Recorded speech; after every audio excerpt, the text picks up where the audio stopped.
Night for baseball here in New York City. Yankees against the Twins. Phil Hughes on the mound. Let's take a look at the Twins starting lineup, brought to you by BMW. Up top, Denard Span. Span will lead off, then Matt Tolbert and Joe Mauer. In the middle, Morneau, Jason Kubel, Michael Kadire. And the final third is Joe Crede, Carlos Gomez in center. And Nick Punto will play shortstop. He'll bat ninth. Look at the numbers on Mauer, his last 7 games. Denard Span's ready. Phil Hughes is ready. Let's do it here in the Bronx. And the first pitch is up and away. 1-0. So we are underway here in Yankee Stadium.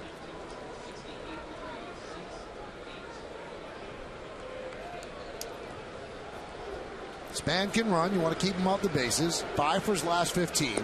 And there's a strike. 1-1. There's Phil Hughes' numbers on the season. 3 starts, 1-2, an 8.49 ERA, 11.2 innings, 17 hits, and 8 walks, and 8 strikeouts.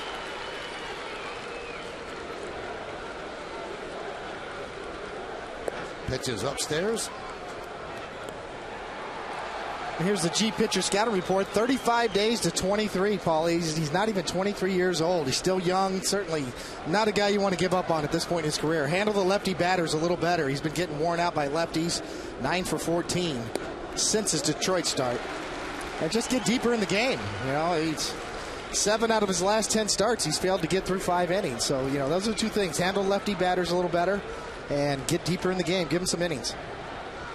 You know, it's funny, you looked at his numbers and how kind of, you know, escalated they are, but I mean, that's after a... That one's looped into left field right in front of Johnny Damon. So Denard Span, another left-hander with another hit against Phil Hughes. And right back at it, Coney, but you were saying after that first start, which he was almost perfect, and then the last 2 games he's really struggled, so those numbers have gone up. That ball just sailing away from a lefty, and you talk about from a left-hander's point of view, a right-hander that ball kind of sails away to the outside corner. Just a perfect piece of hit and slap it to left field. Here's Matt Tolbert. Now the Twins during batting practice kind of determined that the infield here at the new Yankee Stadium was a little bit slow, and I think that they're going to try bunting all weekend, and they also want to test out Alex Rodriguez, who seems to be a little bit sluggish at third base at this point, coming back from the hip injury. So let's look for the Twins to bunt a lot during this series. And Tolbert shows bunt, takes a strike outside. IOTV offers you incredible HD picture and sound. HD is free with IOTV, the official HD service provider of Yankees baseball on Yes.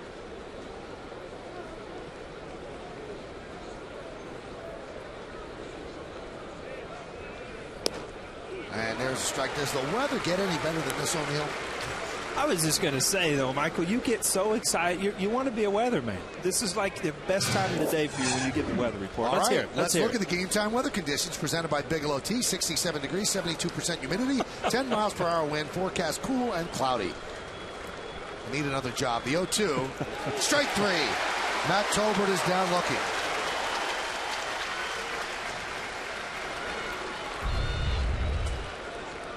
See, Hughes goes with that backdoor breaking ball. He kind of, you know what? Wally Bell's a good pitcher's umpire, Paulie, from what I remember. He likes to call strikes. If you get in a groove and you're hitting your spots, you see Tolbert doesn't like it, puts his head down. Good sign for Phil Hughes to be able to spot his breaking ball to the outside corner.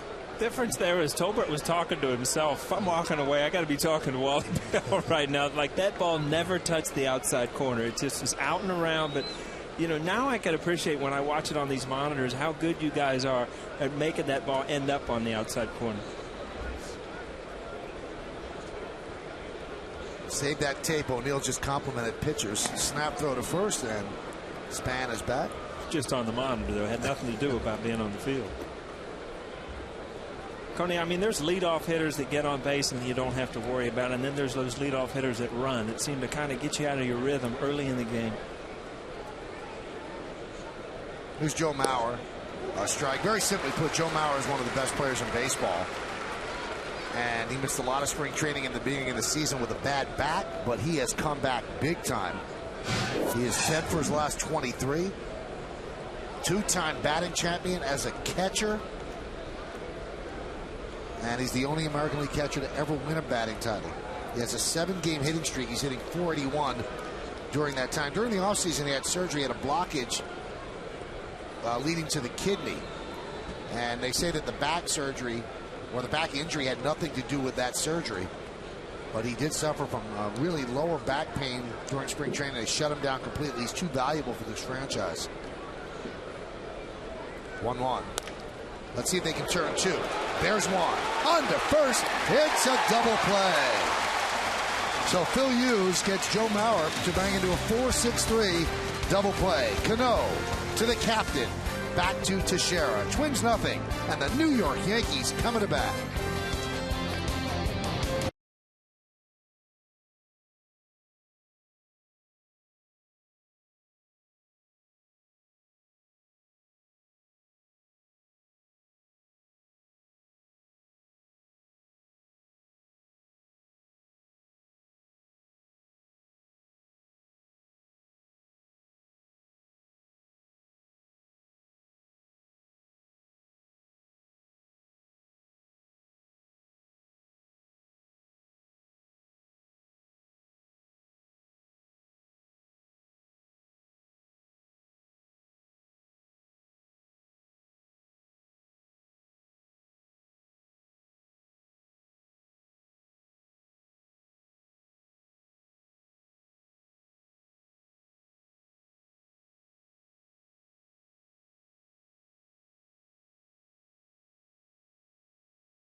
That he's going to face, brought to you by BMW. The captain, the shortstop, Derek Jeter, big hit in yesterday's 3-2 win over the Blue Jays. He will lead off, batting second and playing left field, Johnny Damon. Mark Teixeira's at first base. He'll hit third. Good numbers against the Twins. He needs to start hitting. Alex Rodriguez, 3 for 21 since coming up the DL. He's cleaning up, batting fifth and DHing Hideki Matsui. Nick Swisher's in right, batting sixth, batting seventh. Playing second base, Robinson Cano. Melky Cabrera in center will bat eighth, and batting ninth and catching, Kevin Cash. Francisco Liriano, 7 starts so far, 2-4, 5.75 ERA. He's a strikeout pitcher. He's got 33 and 40.2 innings, only 16 walks. Here's the G pitcher scouting report. You know, this guy's Santana's replacement. You know, Santana got traded to the Mets back in February of 08. They really were looking for this guy to really step up and be the #1 guy. He's got a power arm, no doubt about it. Low to mid-90s, great movement, good slider, good changeup, and he's Mr. May. He's 5-0 for his career in May with a 2.54 ERA. Derek Jeter digs in. And Liriano deals. A little bit low. Liriano got off to a terrible start this year. 0-4, 7.06 in his first 4 starts. But since then, 2-0, 4.26. Jeter hits well against the Twins lifetime, 322. He was 4 for 17 on the road trip. That one is ripped to left field, going back Span, and he tracks it down for the first out.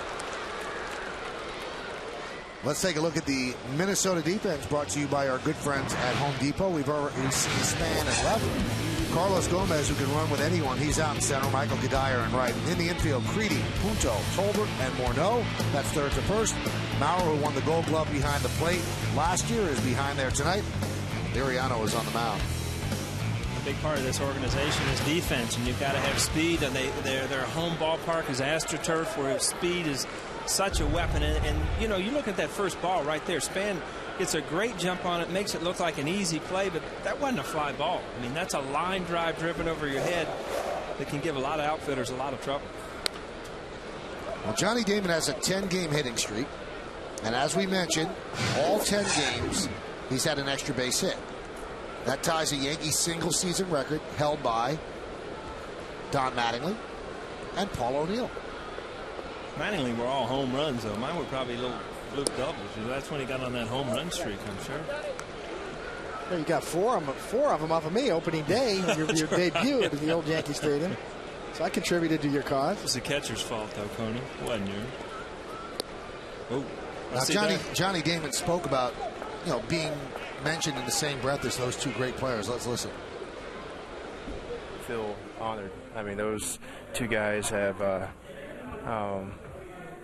they're special players. I grew up watching those two play, and they're both gamers. So proud to be in that company. Nice words, but Paul, he grew up watching you play. That's right. He was like 4 when I was playing, right? Boy, Johnny. 3-2. Strike 3, and Wally Bell is a pitcher's umpire for sure. 2 away. Tell you what, though, Coney, I mean, that's that left-handed break. That's not a roll-me-over curveball. That's just a hard slider from a lefty. That ball's off the plate again. That hit the other batter's box. That's kind of hard to handle right there. Well, we've met Wally Bell. He's the home plate umpire. Marty Foster at first. Chad Fairchild is at second. And John Hirschbeck, the veteran crew chief, is at third. Speaking of pitchers umpires, John Hirschbeck has a somewhat wide, generous strike zone. The 1-0 to Teixeira. Inside. The count 2-0. Looked like Liriano tripped on the mound. Big numbers lifetime against the Twins. 351. Mark was 5 for 22 on the 6-game road trip. On deck is Alex Rodriguez. Strike.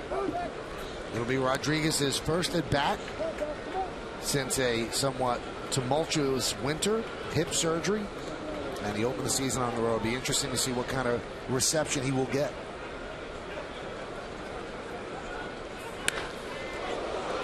Rip foul. In fact, when they were announcing the lineups before the game, he actually did get a big ovation when his name and picture came on the scoreboard.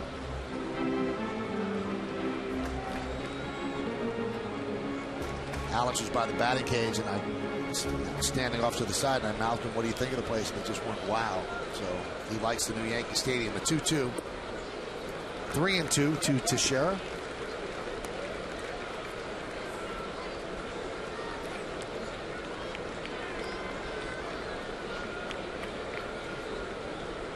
And the pitch to Teixeira. Check swing, foul back. I know we talked about Liriano and some of the arm problems he's been through. I mean, you went through some problems going on. I mean, what's that? It looks like he has his velocity back, but do you have fear of throwing the breaking ball when you've had elbow problems? Well, a lot of, he's got a good slider, and a lot of people in the Minnesota organization thought that was the problem. Swing and a miss. As Teixeira goes down on strikes, we'll have to wait till the second inning to see the reception Alex Rodriguez will receive. Pretty good inning for Liriano. He retires the Yankees in order 1-2-3 with 2 strikeouts. We go to the second.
Yes, then a wraparound series Monday night at 7, also on Yes.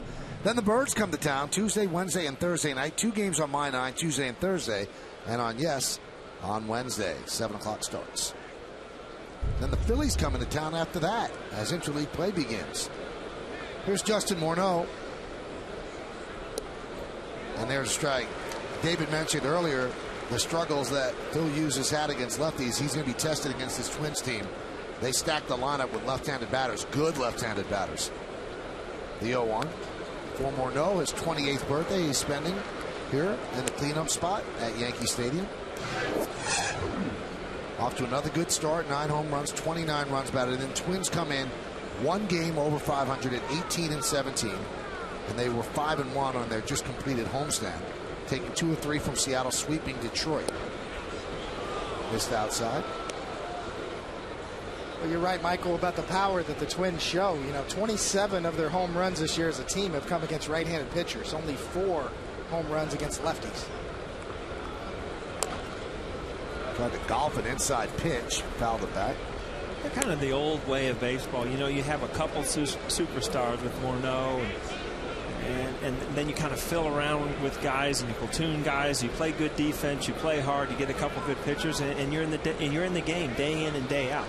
And this team right here is a good way, if you're just learning the game of baseball, to watch. I mean, they do everything right. Ron Gardenhire, the manager, has always been a stickler on bunting and hit and running, and defensively you've got to catch the ball. And I'm talking about playing in Minnesota on the AstroTurf. You've got to have speed. You've got to have every aspect of the game. That one is driven deep to right center. There it goes. See ya. Into the Yankee bullpen. Morneau collects a solo home run, and it's 1-0 Twins.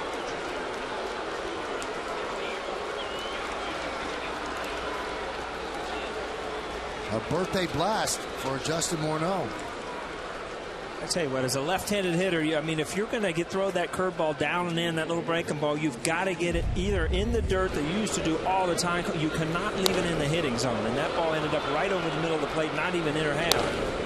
And it gives you too much time as a hitter to see it and figure out what it is and drive it out of here.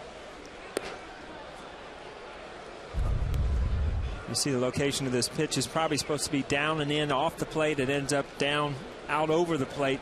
Just a pitch that's waiting to be hit hard. Now Kevin Cash will go out and talk with Hughes. Let's take a look at the Yankee defense, which is brought to you by Home Depot. In the outfield, you've got Damon, Cabrera, and Swisher. That's left to right. In the infield, it's A-Rod, Jeter, Cano, and Teixeira, third and first. Kevin Cash making his second start of the season behind the plate. Phil Hughes is on the mound. With Phil Hughes, he's somewhat of an enigma. His stuff is very good, and when he wins games, he's impressive. But when he loses games, he's so not impressive, and that's proven out by his ERA in wins and losses. 3-0. There's a strike. In wins, David, he has an ERA of 1.22. In losses, 11.53. What does that mean? That he doesn't compensate when he doesn't have good stuff? It's about making adjustments throughout the course of a game. And, kind of further expand on that point, Michael. The first plate appearance on opposing hitters throughout the lineup, they're going to hit 225 on Phil Hughes in his career. The second time through the lineup, they hit 313. So that shows you that once you get a look at him the first time through the lineup, he's got to make adjustments the second time through. He's got to pitch backwards a little more. He's just got to learn his craft a little better and learn how to mix it up and give these guys different looks. Because as you know, Paulie, on the major league level, there's no one way you can keep getting guys out. You've got to mix it up. You've got to throw your curveball when you're behind in the count. You've got to pitch backwards sometimes. Pitch to Kadire is a strike.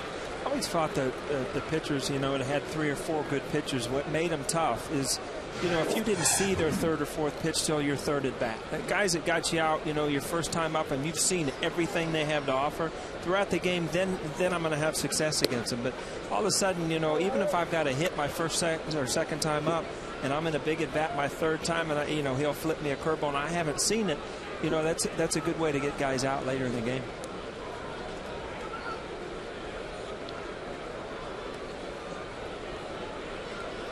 As we said, Phil Hughes is not even 23 years old yet. He's got a lot of talent. He's a good hard worker, 6'5", 220. He's got a good build. Certainly not the time to give up on a young pitcher. The Yankees would like to see him really establish himself in this rotation. And this is a big night for him, a big start. Chen-Ming Wang down in AAA pitched well for Scranton his last start. He's going to get another one. Certainly a lot of eyes on Phil Hughes tonight, and a lot of projections on when Chen-Ming Wang will be back as well. 2-1. Also, there's some concern that when things start to go wrong for Phil Hughes, they kind of snowball. And good pitchers kind of stem the tide before it gets out of hand. And Joe Joyce said, you can give up 2 runs in a bad inning, can't give up 6. And Phil sometimes gives up 6. Things get out of control. He's got to stop that. The 3-1. There's a strike. A good example right there. 3-1 fastball count. He comes up with a little cutter. Not the straight fastball that normally you'd see in that count. And, you know, Phil Hughes has really worked hard. He's developed that cutter. It's much better. He's a different pitcher than what we saw last year, but you still got to remember he's only 22. Runner goes. Breaking ball was called a ball, so the throw to second not needed. So a walk to Kadire, and the Twins are threatening. First and second and nobody out. Coney, sometimes I wonder that when do you consider a guy young? Is it his age at 22 years old, or is it his number of starts? Because all of a sudden, you know, if you're 23, 24 years old, age-wise you're still young, but if you've got 50, 60 starts under your belt, you should have progressed to that point. So my question is, when does the organization keep a guy young? Is it age-wise or just pitching-wise? It's a little bit of both. You know, I think a prime example would be the right-handed pitcher Edwin Jackson that was with Tampa Bay last year and got traded to Detroit. All throughout his career, people just kept waiting for him to figure it out. And now that he's about 27 years old, looks like the light bulb's gone on. And even though he had a lot of experience, you know, it took him a little longer to develop. Hey, stay tuned during the 6th inning for a message from our friends at the Fox Business Network. Pitches outside after a visit from the Yankee pitching coach Dave Island. And by the way, Paul, this is Hughes' 25th career start, so he's just 22, but he's had the equivalent of, I guess, almost a season in the big leagues. A season is 33 starts. The 1-0. Popped up down the right field line, giving Chase Swisher, but he'll run out of room. He's 6-9 in 24 career starts with a 5.48 ERA. So certainly it's 24 starts. And yeah, Paul, you know, to answer your question in a roundabout way to get back to it.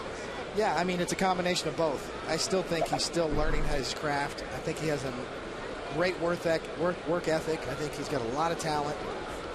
I still think he's learning his craft, and this is hard to do on the big league level. Count 2-1.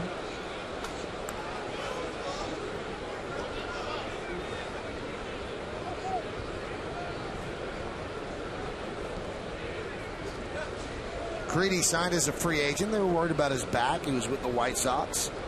And the Twins took a shot, and he's done okay. 5 home runs, 15 ribbies. Grounded to Jeter. Oh, nice play. Throw to second one. On to first. It's a double. Oh, no. He did not handle the throw to Scherer. It was there in time, but he could not come up with the scoop. What a play by Jeter. Ball kind of gets in on Creedy, and it gives G just enough time, but still makes a great play in the hole and an accurate throw to Robbie. Scherer hits right off the heel of his glove. It's like Robbie almost threw him a changeup. It looks like Teixeira starts his scoop and is expecting a quicker bounce, and you know he's almost too quick with it. I'm sure if he'll talk to you after the game. Teixeira usually makes that play right there. He's a Gold Glove caliber first baseman, and even though the ball's in the dirt, he expects to make that play.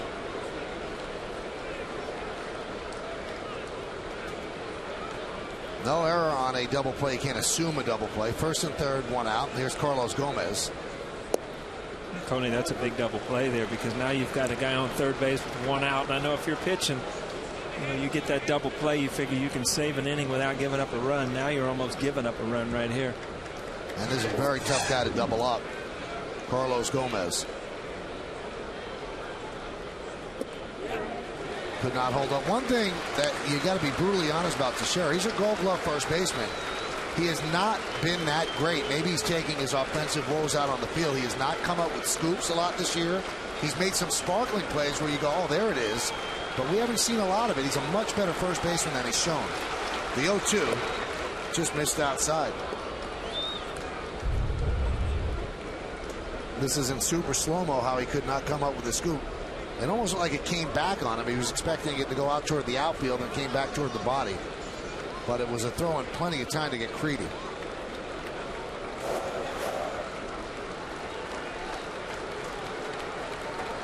One-two. Outside. Big situation here, Coney. I mean, you get off. You need a strikeout here to try to save that run. You're 0-2. All of a sudden, you're battled back to 2-2.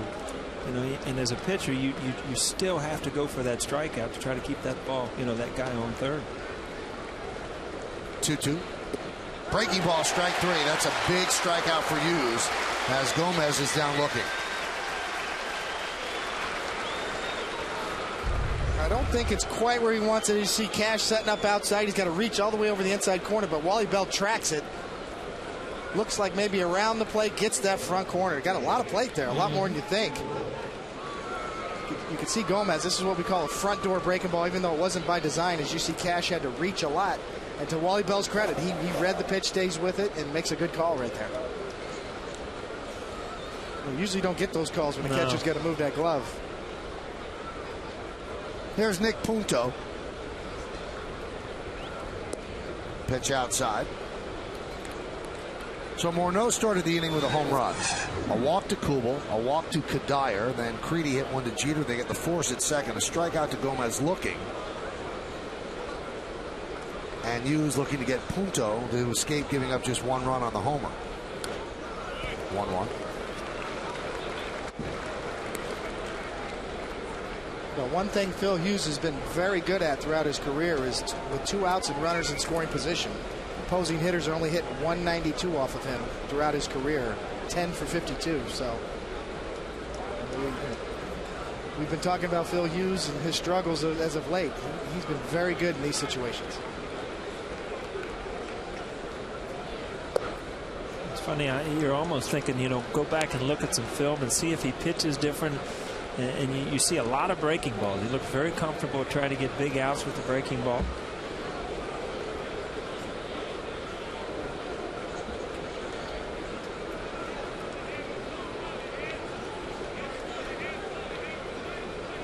Two-one.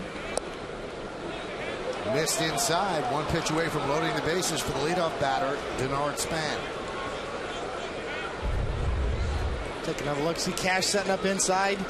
Got a little run on it. You see Wally Bell's right there. He sets up on the inner half too, and he got a good look at it.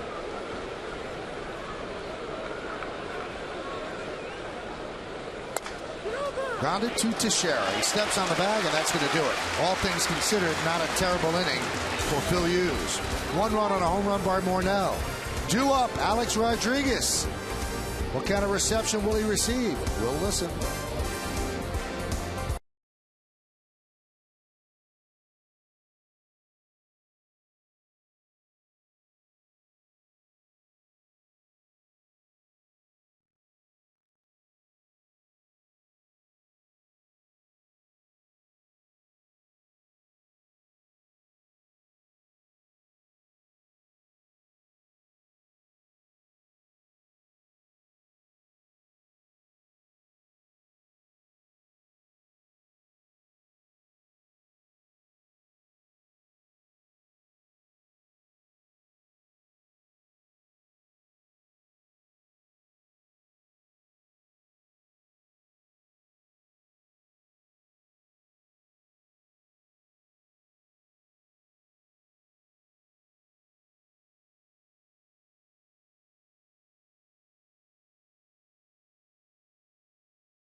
Well, Alex gets a nice hand here at Yankee Stadium. Did not hear any boos. Wasn't a standing ovation, but it was a warm greeting as Alex will make his first stadium at bat. And there's a strike to Rodriguez. Rodriguez was 3 for 21 on the road trip, his first 6 games after hip surgery, where he missed the first 28 games of the year. And the 0-1. inside 1-1. Well, this is going to be Alex's respite, because on the road he's going to be hammered quite a bit by the fans. And the New York fans could give him a little bit of a sanctuary. It's going to be tough, though, because he's won 2 MVPs here, and they've been tough with him as well. And now on top of everything that happened over the winter, the admitting using the steroids and the hip surgery and stuff like that, we'll see how the reception is as the year builds on. Foul back. It's funny, Coney, as you look back, I mean, if you got booed on the road, it was almost like a pat on the back that, you know, you did something. You look what Alex Rodriguez has done since he's been here, and it's not too many guys put up numbers like he has. I mean, we've talked about it over and over, but when you get booed at home, you hear it as a player. I don't care if it's one night or if it's 1 year or whatever, but when you get booed by your home fans, it's just a different feeling. And the 2-2. Outside 3-2. Alex with 554 home runs. He's 9 behind Reggie Jackson. Hit his 500th home run across the street at the old Yankee Stadium. 3-2. And a walk to Alex Rodriguez. So we heard the reception that he got. Kim Jones asked him before the game, what did he expect? Well, I'll be very excited. I mean, I hope I get some cheers, and I hope they continue not only tonight but for the rest of the year. So far, so good for Alex, as he did get cheers as he was announced. Now he's on first base with the walk, Yankees' first base runner. And here is Hideki Matsui. Matsui with the game-winning home run yesterday in Toronto. Broke a 2-2 tie. Good numbers against the Twins lifetime. Pitch outside. Paul, this is the type of lefty that would give lefty batters trouble? Yeah, and I was just thinking it's probably the type of lefty why he doesn't have pinpoint control either, is he just slings the ball, you know, a lot of movement, but which makes it, you know, makes him tough to hit, but it also, Coney, I would think, makes it pretty tough to have great control.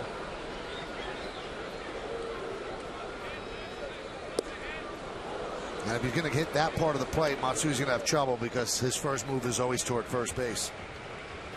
It's kind of an interesting choice by Joe Girardi to Matt Matsui behind A-Rod here, a lefty on lefty with Liriano's a strikeout type pitcher, and you can see that swing kind of pulling out, good tight slider. Lefties hit 219 against him, righties 258.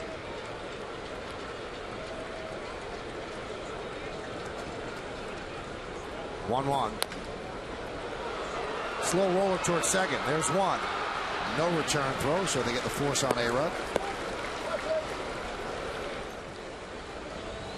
This moment in Yankees history sponsored by Mercedes.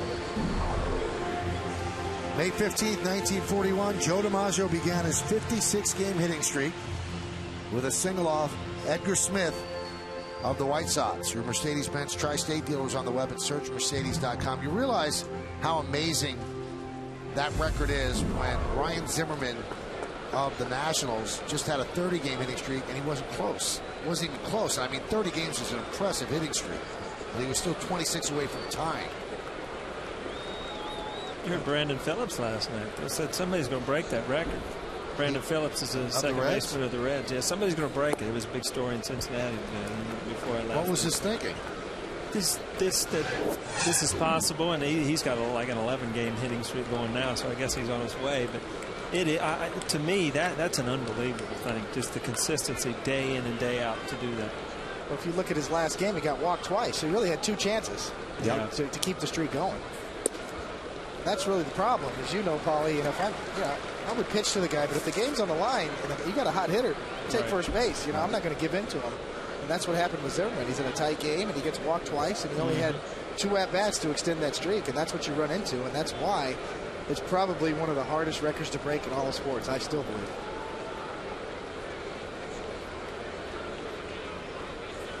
Boy, I'm really surprised that Phillips would say that, because people look at Cal Ripken's record and DiMaggio's record as the 2 ones that will not be approached.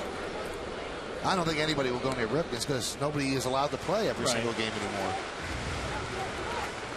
Well, And also Randy Johnson is coming up on 300 wins. He might be the last 300-game winner that we see for a long time, maybe ever. And certainly in today's game that relies on bullpen so heavily and starting pitchers not being able to get as deep into games. 3-0 to Swisher. And Swisher walks. So he walks Swisher, comes into the game 3 for his last 32. And that's going to bring up Robinson Cano, ironically enough, the only Yankee that has played in every single game this year.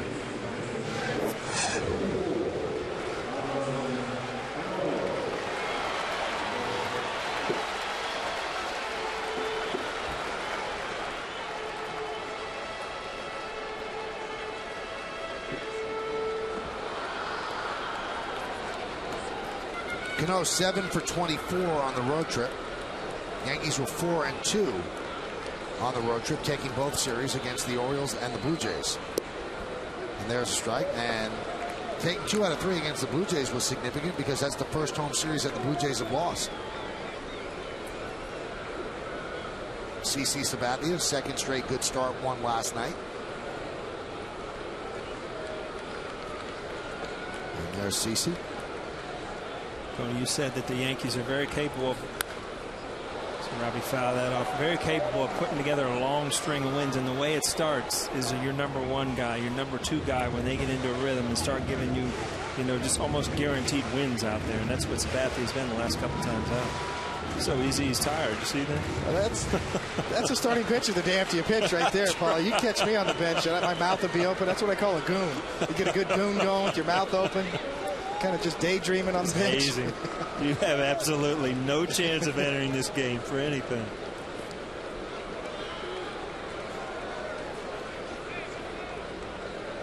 Those nights, those candy bins back in the locker room took a beating too. You just, you kind of pace, walk around. You got to grab a handful of candy every time through, right, Coney? Absolutely. Keep a little coffee to keep you up. I'm almost afraid to ask you this, David, because I never know what you're going to say. Why do you call it a goon? Well, it's just another term for a daydream. A lot of time you catch those starting pitchers the day after they pitch and they're on the bench and their mouth's open. Just kind of daydreaming, staring off into space or yawning. And every now and then they go up and slap somebody on the head. Hey, bust out of that goon. You got a good goon going. That one is laced into left field. Span right there for the second out.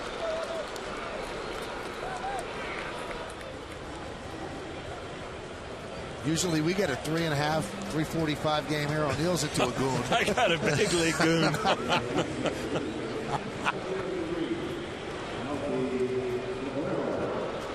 There's Melky Cabrera on the road trip, 6 for 20. He's putting together a nice season. Close to a 400 on base percentage, 326 average.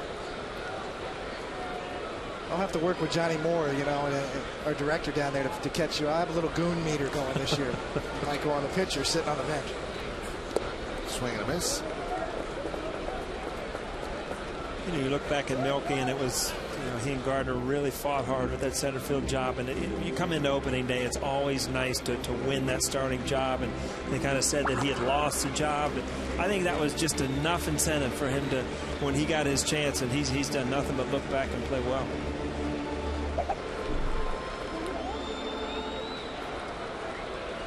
Gardner had a pretty big series in Toronto. Helped the Yankees win 2 out of 3. Had a great throw from center field.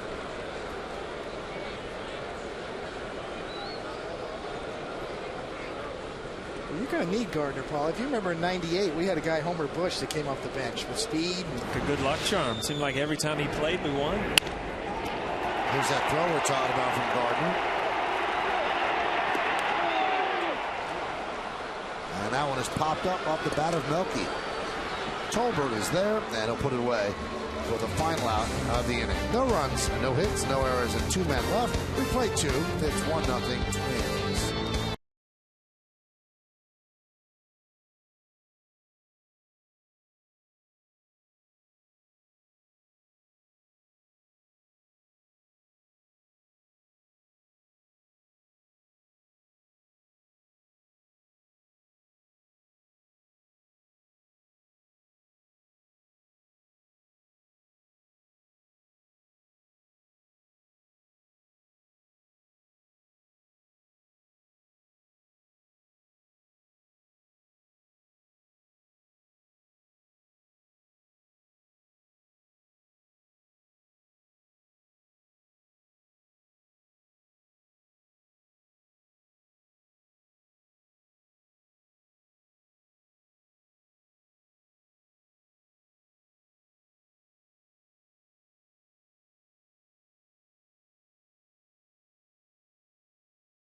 At the new house, Yankee Stadium in the Bronx, Twins lead 1-0.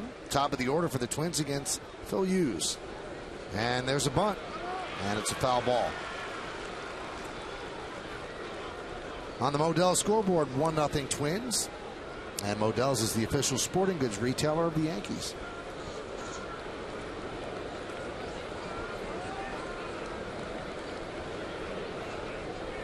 Well, we told you the Twins are going to bunt in this series, so that's their first attempt right there.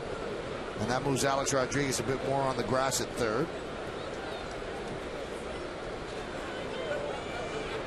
The 0-1. Upstairs, 1-1. It's a good idea by Span there. Phil Hughes coming off a 31-pitch inning in the top of the second. Try to get him right back in the stretch. Conversely, if you're Phil Hughes here, you want to get this first hitter out. You want to try to get in the dugout as quickly as possible. Almost hit Span. Skipped rope to get out of the way. How do you hold that one, Tony? That is a lawn dart right there, no doubt about it. You just hold on to it too. That's like I talk about that like golf, Paulie. That's like a snap hook in the woods. You know, your hands get way ahead of your body, and you just, off the first tee, and you just snap it right in the woods. See, 45 pitches, 23 strikes, 22 balls, so terrible strike to ball ratio.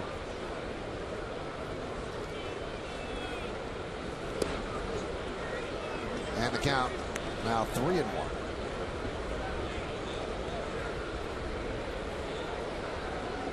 Matt Tolbert's on deck.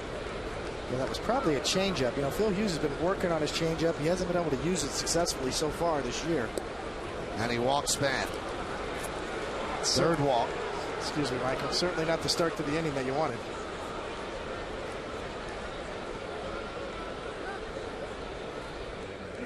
Now there's a star.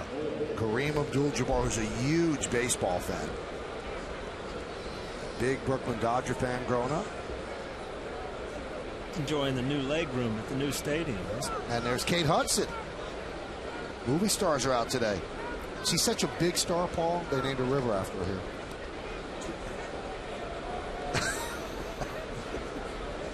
That's impressive. It took me a while. I'm not from there. It took me a while to process River, that. All that. You saying something east? No, it's like the Hudson of Ohio.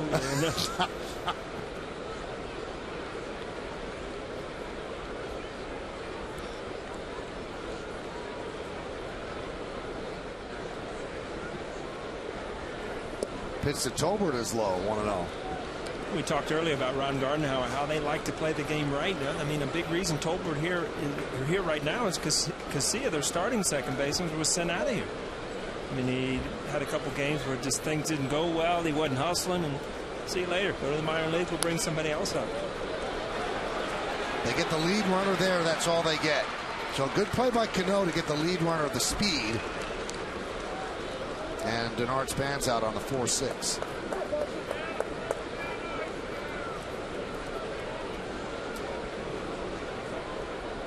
Well, you're right about that, Paul. They're very strict about how they play the game, and that dates back to Tom Kelly when he won championships in '87 and '91. They're not going to have the big payroll in baseball. They're going to have to squeeze every little bit out of every team and team member that they have. And if you don't play the Twins' way, you don't play. That's how it was with Tom Kelly. That's how it is with Ron Gardner. Here's Joe Mauer.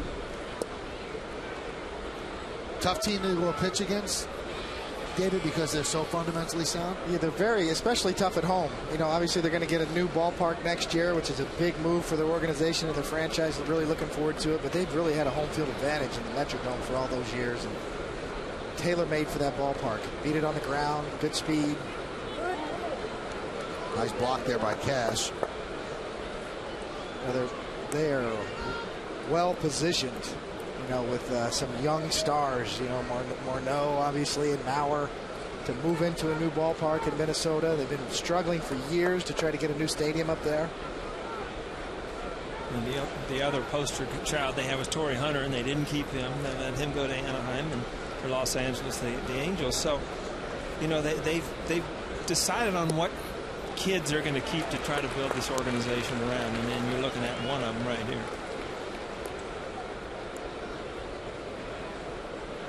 Well, in order for the Twins to succeed, they have to draft well, they have to develop, and they have to bring those players up and have them contribute. And Terry Ryan, longtime GM, now Bill Smith, they do a very good job. They maximize their draft picks, and a lot of the players on this team homegrown, and they try to make trades, smart trades.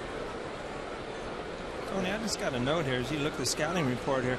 The offensive difference, I mean, they have led the whole American League when Mauer's been back in the lineup. Lucky 7 out of the 12 games he's been back, he's had multiple hits games.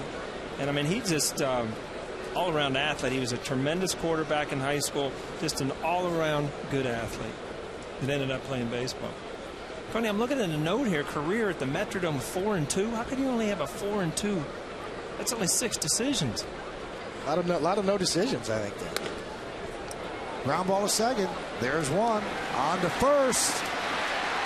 Not in time. David, if my memory serves me correctly, that was your first start as a Yankee. And the thing that I remember is that you got there very close to game time. And Buck Showalter was all nervous, and you just were talking to the media. He couldn't believe what was happening because that wasn't Buck's way. Buck was going nuts. He was like the Wizard of Oz behind the curtain watching me.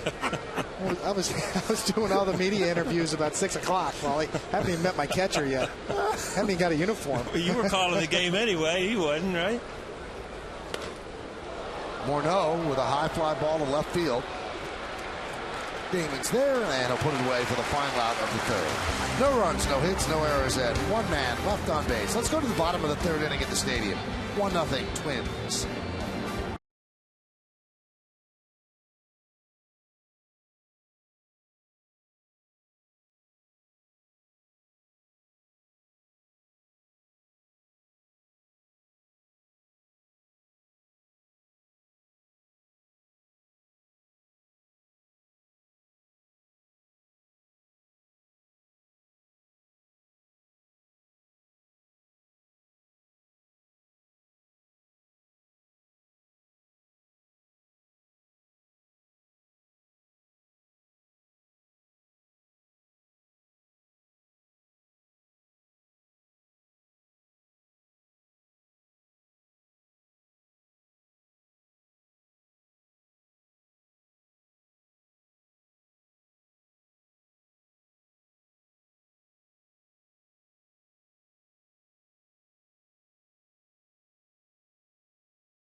Cross-brewed Coors Light, the world's most refreshing beer. Go to the bottom of the third here at Yankee Stadium, and the Twins lead 1-0 on the Modell scoreboard. And Modell's is the official sporting goods retailer of the New York Yankees. Kevin Cash will lead off.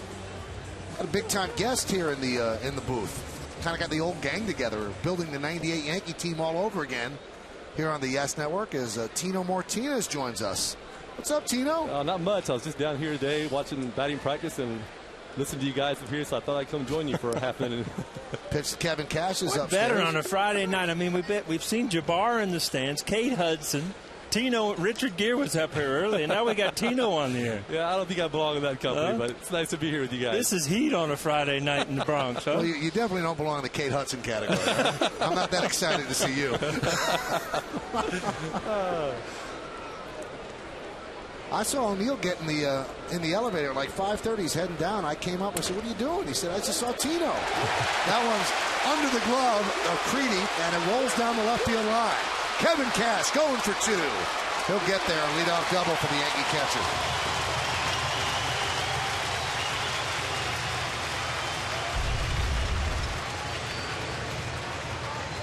Liriano trying to come with the slider, leaves it on the inner third. Cash gets out in front of it, gets down the line. Keeps that ball fair, right under the glove.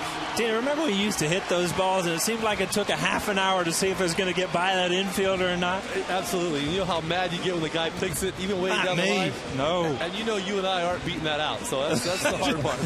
Yeah, if it didn't hit the outfield grass, we were going to the dugout. We'll pull out our hairs by then. Here's Derek Jeter.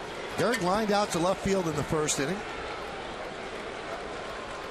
Liriano works out of the stretch, checks the runner at second, and deals. Jeter thought about a push bunt, takes a pitch outside.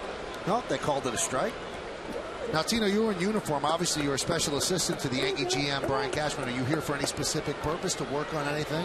I'm not really. Cash just asked me to come down for a couple of days and just be around the team and you know, just make sure everybody's doing well and they got a positive attitude and let them know they're going to be fine. So I talked to Cher a little bit today, Robinson Cano, just about relaxing a little bit and you know, letting the game come to you instead of, you know, like I used to do, overdoing it a little bit.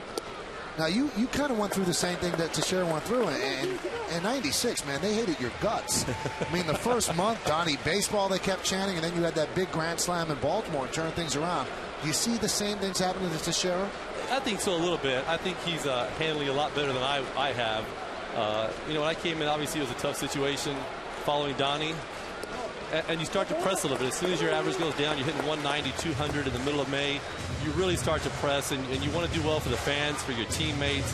And it's such a big struggle. But I told him just to relax, you know, just go out there and have some good at-bats, to be aggressive and stop being so passive. His swing is great. His approach is great. I just think he's trying to be a little bit too fine. Runner at second base, nobody out. That's Kevin Cash. Yankees trailing by 1. In the middle of that sentence, Tino, you said, I just told you, and I appreciate it so much, because you said, I just told him to go out, and I thought you were going to say have fun. I'm like, how can you have fun when you're not doing what you want? You look up at the scoreboard, and you're hitting like 205 or whatever he's hitting.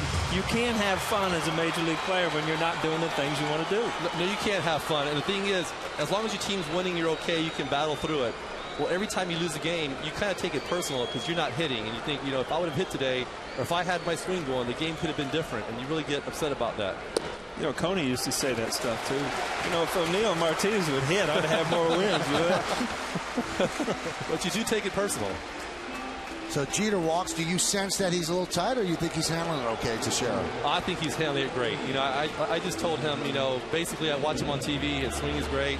But I just think you get a little bit, you try to get the perfect pitch to hit instead of just being aggressive and having good at bats and trying to drive the ball. It's just a natural thing when you're struggling, especially here in New York where you want to do so well. They just put your mug on the big scoreboard in center. I'll tell you what, it looked like a P next to yours up there. You see? Sorry, Mike. Oh, please. That's like you letting the hanging Reagan ball go by. It doesn't look that big. See what I go through, Tino? You see? I can't talk. My head's not much smaller. So what do you think of this ballpark? I love it. Obviously, it's a beautiful ballpark. It's got everything you could possibly want in here. I think for the fans, they're so comfortable in the stands. The seats are great, whatever. And I like it a lot. I think it's going to take a lot of getting used to for the fans and the players to really, you know, start feeling it's their ballpark, and winning championships obviously is what's going to start helping that out. You know, that's the thing. Is there a home field advantage now? I think people used to hate to come to Yankee Stadium, where, you know, if you're with the Minnesota Twins now, you're looking for it's a new ballpark. There's no fear of coming in here because you want to experience what's going on here. Yeah, that's the thing. The Yankees have to turn that. Their wins and really dominating at home is going to help turn it into a home field advantage. But like you said, Paul, they got a great clubhouse. They're very comfortable here. A beautiful place to play, and you know they're just as excited coming in here as the Yankees are playing here. Here's Johnny Damon. Foul off the foot of Damon. Now, Johnny Damon has a 10-game hitting streak, and each of the games he's had an extra base hit. Only 2 other Yankees have ever done that, Tino. Paul O'Neill and Don Mattingly. And Johnny Damon said, and we have it on tape if you don't believe us, that he grew up watching Paul O'Neill. Isn't that something? Huh? Johnny's like 36 years old. He grew up watching Paul O'Neill. I did hear that. See, Tino, Michael can't wait to fire back up on him. As soon as Paulie gets on his helmet, you know, it's all over. We're only in the 3rd inning, too. Rip foul and a broken bat. Jeter has to skip rope to get out of the way. No, I always ask O'Neill and David this. Let me ask you. It doesn't seem like that long ago that you guys were playing. Do you ever stop missing playing? I do miss playing. You know, I miss it. I don't miss the travel so much. You know, getting on that airplane, the 162 game schedule, the grind, the day in day out grind. I don't miss that, but I do miss, you know, actually competing out there and playing the game. You know, especially at home here in Yankee Stadium. If you had to play one game, could you do it right now without even any kind of spring training? One game? One game, yeah, and be respected at the plate. Yeah, I mean, I could probably put a ground out and put the ball in play, I think. Really? I don't think I could drive the ball or not even come close to hitting a home run. No chance. How about you, O'Neill? I'm an 0 for 4. I'll tell you that right now. But you might put it in play. I got a hit in the old-timers game. Does that count? How about you, David? Could you pitch one game if you had to? I already did that with the Mets back in 03. I got one win. That was it.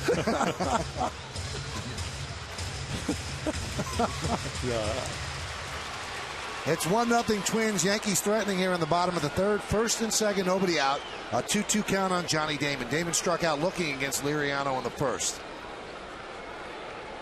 And the pitch. Strike 3. Damon down looking again, and he doesn't like it. And he's going to tell Wally Bell as much. Uh-oh, don't touch that. That's gone. And he's thrown out. I've been through that one.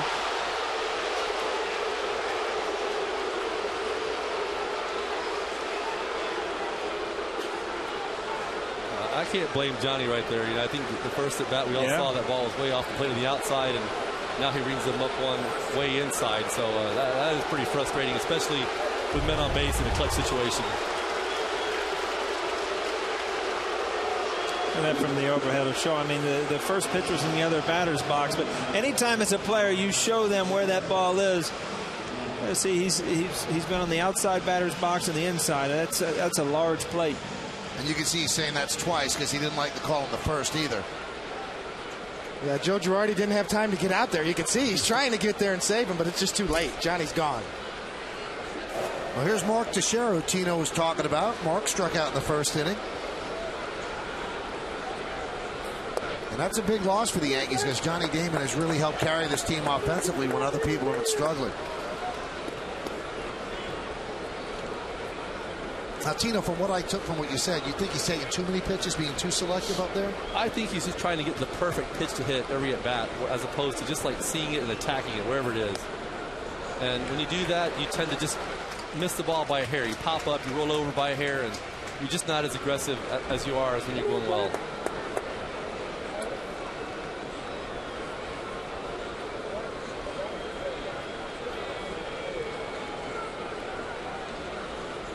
The 2-0. I always felt that, you know, when you were struggling, these were the kind of at-bats that got you away from it because your concentration goes up so much with men in scoring position that, you know, you get away from all the mechanical things of hitting and you just realize, you know, this is a game. I need to drive this run in. So sometimes these kind of at-bats can help you. I said they green light Teixeira. Takes it right down the middle, 3-1. Yeah, back to Johnny Damon. I mean, you've got to feel for him. I mean, because as a hitter, you go up there and we saw his reaction after the first at bat. He was almost laughing. And then you go back, and all of a sudden you realize, you know, the umpire's completely taking you out of the game, taking the bat out of your hand in 2 at bats. I mean, that's half the game as a hitter. 3-1 and a walk. So the bases are now loaded for Alex Rodriguez. You want drama? You got drama right here.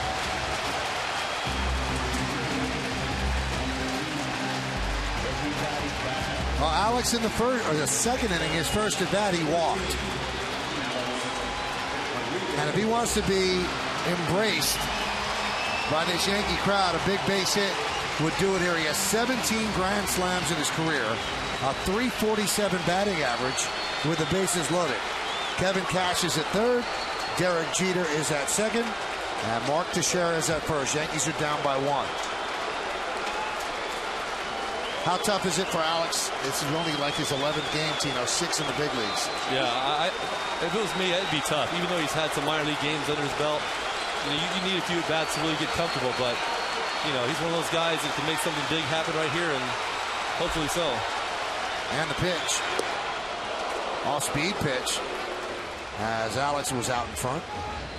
And you see that swing right there. I mean, he's off balance. He's trying to pull, and that's just from being uncomfortable. You know, you're just trying to do too much, and You know, Alex Rodriguez, the power he has, especially in this new ballpark to right center field, I mean, you don't have to try to pull the ball to hit home runs, and that's why he's been so successful over his career.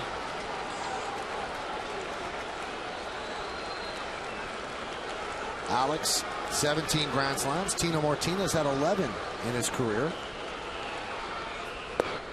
And that's not counting the one against the Padres in the World Series here at Yankee Stadium, well across the street.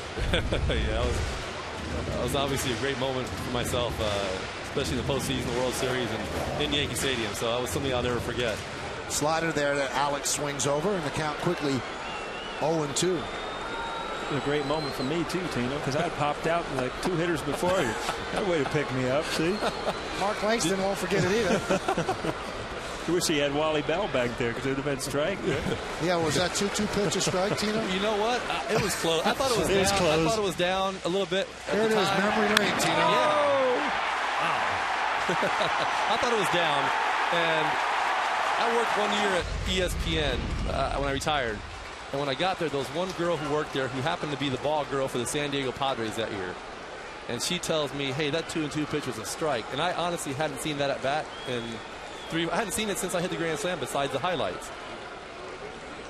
The 1-2, and Alex goes down swinging. So I tell her, look it up, pull it out on tape, and we'll see if it'll strike 3 or not. So this is the first time I'd seen it since that World Series. Break this one down, Tino. What's he throwing there? That's like a little cutter down and in, a little slider there. And you can see Alex just trying to really lift that sac fly, just really pull off the ball and try to get it to the outfield. And he basically just got himself out right there. But that's like Paul said earlier. He's just uncomfortable. He's not getting a good pitch to drive out there, and that'll come, though. All right, so they broke at that pitch. What did you think when you saw it? And it was unbelievably closer than I thought. Everything looks better on TV, though, Tino. It was low. He still pulled it up a little bit, but it was a lot closer than I thought. I was like, wow, you're right. It was close. Now, the addendum to that story that nobody knows, Tino got that girl fired the next day. No, but I honestly I hadn't seen that pull it back. Besides highlights here and there, at Yankee Stadium or wherever. But I've never watched a game or have you guys ever watched one of those World Series games? Or I haven't seen any of my bats or anything. O'Neill has him on a constant loop on the big screen yeah. in the den. The 1-0. 1-1. I've seen all of our Yankeeographies a dozen times, Dana. We went through that already, Conan. Early in the year, right? Now, Coney, if you're pitching here, all of a sudden you have bases loaded, you're in all kinds of trouble. You get a couple huge outs, and it's almost you're reaching to get out of that inning now without giving up anything, and you can't relax. I know as a hitter with 2 outs now, you got to try to do anything you can to try to get a run in here. Tap slowly and goes to second. The throw to first. In time, got it. And Liriano works out of trouble. And Mick Kelleher arguing with Marty Foster. He thought that Matsui was safe. Looks like they might have got him. Tino, thanks for dropping by. Great to see you. Thank you guys for having me. I enjoyed it. We go to the 4th, 1-0 Twins.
I'm sorry, it's the New York State Smokers Quit Line Quiz. Justin Morneau has 143 home runs in his career. Which Canadian-born player has the most home runs? And we'll find that out. We'll also find out tomorrow's starting pitchers as we move along as well. Phil Hughes here starting the top of the fourth inning. It's 1-0 Twins. And there's a strike. Michael, you think we could talk Flip into going with a four-man booth? Give him a call. He's watching. Why not? That's pretty good. Grantino's got a future up here, I think. Paulie, we could take some innings off. You could go bust a goon right up in the back up here. Easily. Take some time off. Come back refreshed for the 7th. Michael, you could probably get another show up here or something. Take a little break. Now, did you ever see the movie Naked Gun? Where they were broadcasting with 8 guys in the booth, and one of them was Dr. Joyce Brothers? We can do that. The only thing I remember about that was the umpire like moonwalking when he struck you out. It even irritated me in the movie. You know that? Now we got a couple of changes. Melky Cabrera takes over in left field. So he moves from center to left, and the new center fielder is Brett Gardner. Now, obviously, with Johnny Damon thrown out, his 10-game hitting streak is over. He can't extend that. So that's another offshoot, and the Yankees lose a very big bat in this game. So Gardner will bat second. Jason Kubel fouls it away.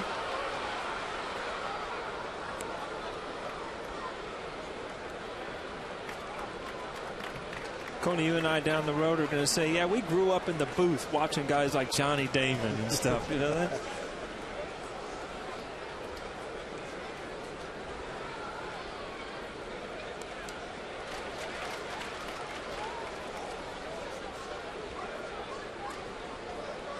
I promised you, and I never lie, tomorrow's starting pitchers brought to you by Verizon Fios, over 100 HD channels and the fastest internet. This is Fios, this is big. Nick Blackburn goes for the Twins and Jabba Chamberlain for the Yankees. Our coverage is going to begin at noon right here on Yes. And the pitch is high. There's Jabba. Won his last game against the Orioles.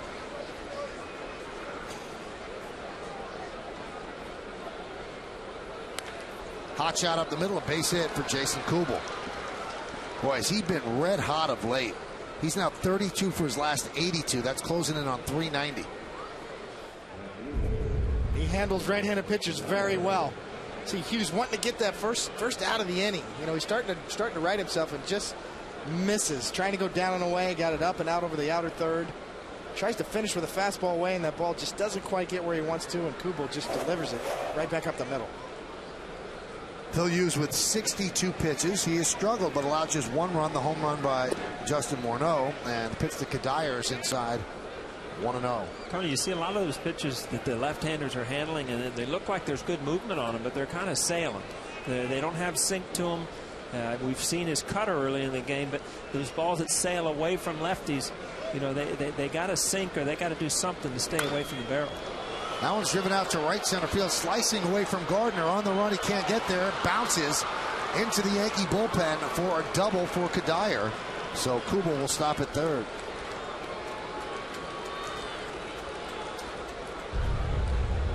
Again, you look at a fastball out over the plate, supposed to be, and it kind of sails back in. And again, it ends up over the middle of the plate. Right center field is like a gold mine here in new Yankee Stadium. Gardner got a good jump on the ball. Couldn't run it down. Kadire, another one of those guys that are just, you know, tough at bats. And then, Coney, these kind of guys used to have to drive you crazy. Guys that, you know, that would battle you time and time again. Here's Joe Creedy, fouled away. Yankees have the infield back, so they'll give up the run. They don't want to bring the infield in and give up 2 with a ground ball that snakes through.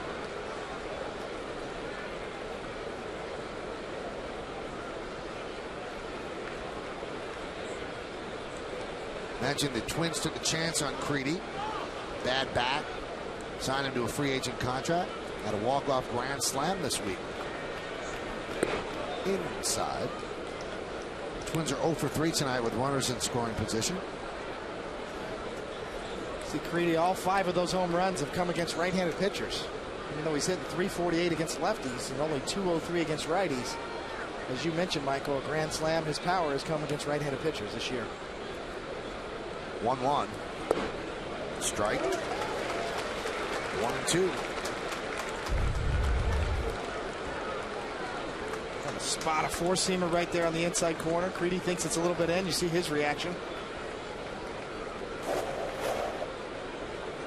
This is when you're going to have trouble, when you see both sides shaking their heads. It hasn't been one side. It hadn't just been the Yankees, but both sides are questioning pitches.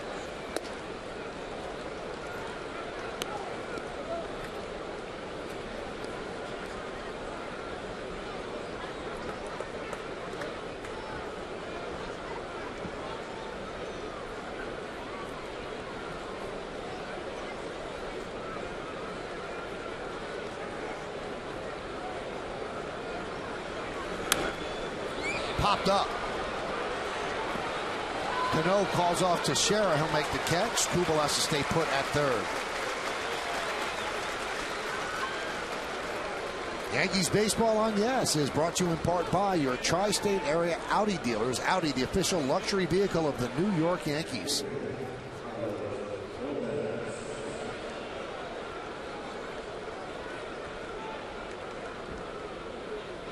And Phil Hughes has put himself in a position where he could have given up a lot of runs, and he keeps working out of it. Again, he's in a tough situation here. You know, if you can just give up one or get out of this thing, then you continue to keep your team in the game. There's Carlos Gomez. Pitch inside. Gomez was really the main component coming from the Mets in the Johan Santana deal. And he's moved around this lineup. Leadoff. 9th, today he's 8th. Last year he had 30 bunt singles. That's what speed does for you. The 1-0. Breaking ball is inside.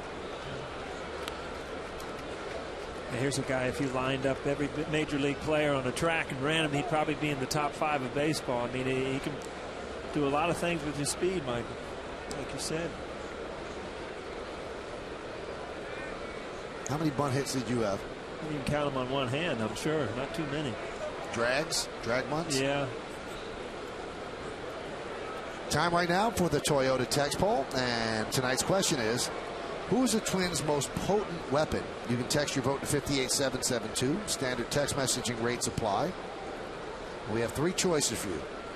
Number 1, Joe Mauer. Number 2, Justin Morneau. Number 3, Joe Nathan. I think I'll take Mauer. They're good. You know, really underrated Joe Nathan's been a quality closer for a lot of years for Minnesota after coming over from San Francisco years ago. How did he get over from Frisco?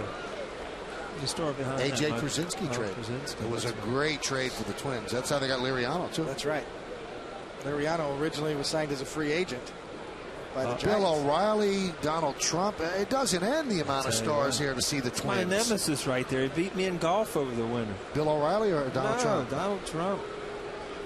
He could play some golf.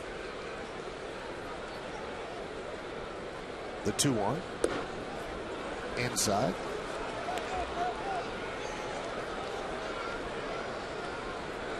Did he beat you badly, soundly? Michael, it doesn't matter. If you lose by 10 or you lose by 1, you lost. Beautifully said.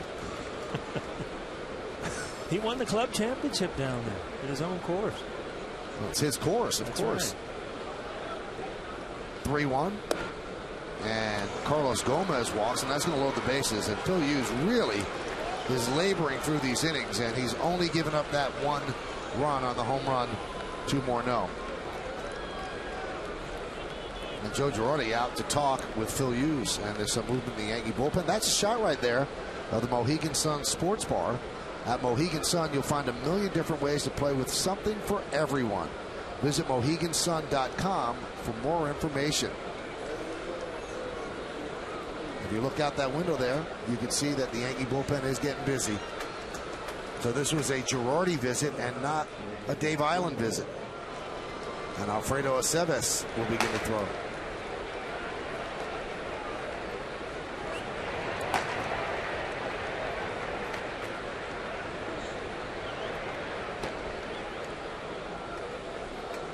Here's Nick Punto. Yankees in at the corners. They're back at short and second, double play depth.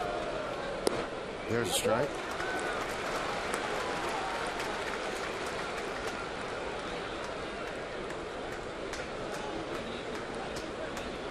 BaseballReference.com, Paul, says that you had one career bunt base hit. I remember one. Shea Stadium, when I was with the Reds, off Doc Gooden. It's back when Doc was Doc, too, so you had to bunt to get on, you know. And I remember the next day he was running sprints in the outfield when you still kind of embarrassed that you bunted on him. And what he said to me, Coney? He said, next time I might have to take a leg. Which means he's going to drill you in that leg so you can't run anyway. I said, all right, Doc, don't worry about it. Laced into left field, coming on is Melky. He makes the catch. Tagging is Kubel. The throw is offline. It's a sac fly for Punto. Yankees think he left early. They throw to third. And the home plate umpire, Wally Bell, said no, he did not leave early. So it's 2-0 Twins. The ball was hit hard, and you think Melky's, as good as he throws, is going to have a good opportunity to throw out. The problem is it's a tough play, and he kind of loses his balance going towards it.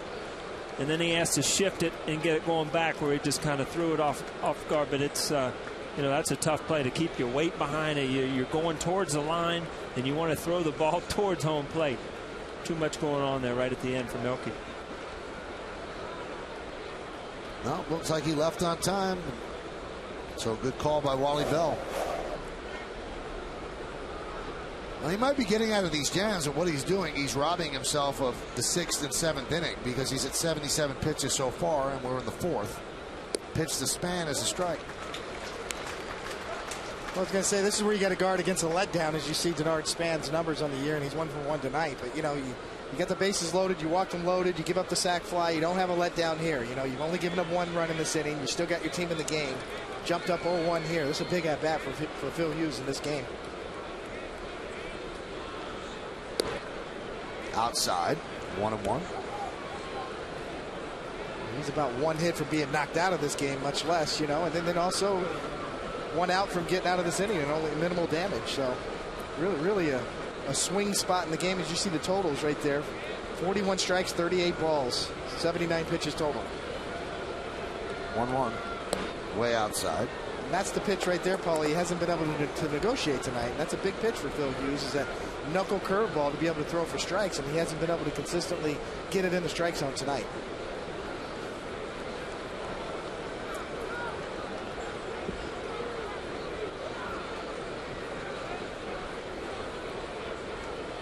The 2-1. There's a strike. Now 1 strike away from working out of further trouble. 2 balls, 2 strikes, 2 outs, 2 on. Twins up by 2. We talked earlier in the game, it seems like he likes to get big outs with that curveball or that slider. So if it goes to what pattern he's been going, you're going to see a breaking ball here. And the 2-2. High fly ball, right field. Swisher is there and puts it away for the final out. All things considered, not a terrible inning for Phil Hughes. Twins score 1 on 2 hits, and they leave 2. We go to the bottom of the 4th, 2-0 Minnesota.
Justin Morneau has 143 home runs in his career. Which Canadian-born player has the most home runs? I think I know this. All right, tell me.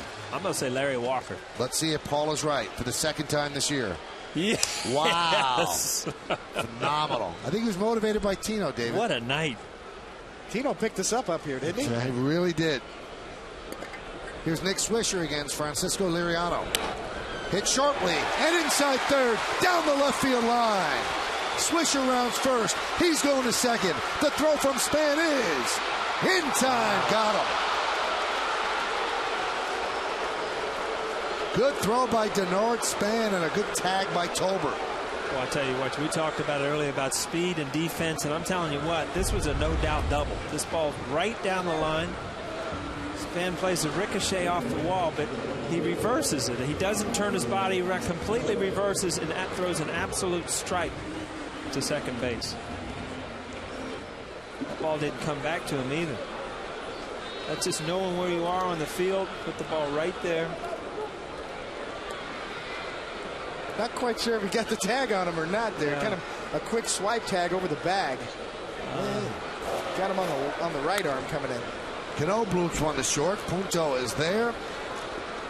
And there are 2 outs. You see that Swisher slide. He almost he slid too early and his hands kind of stuck. And you're right, it got him there late. I think he was safe. He didn't tag him on the left hand. He gets him on the right shoulder. Let's take a look at the IOTB HD Super Shot. It's close. Can't even tell. It's hard to argue with the second base ump Chad Fairchild. Here's Melky Cabrera.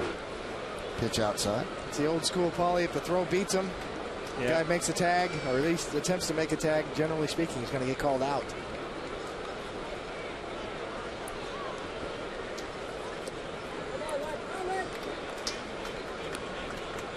Tino handled you pretty well, Michael. You dropped the old Yankee fans hated your guts when you he didn't sugarcoat it, did it? He agreed. He knew it.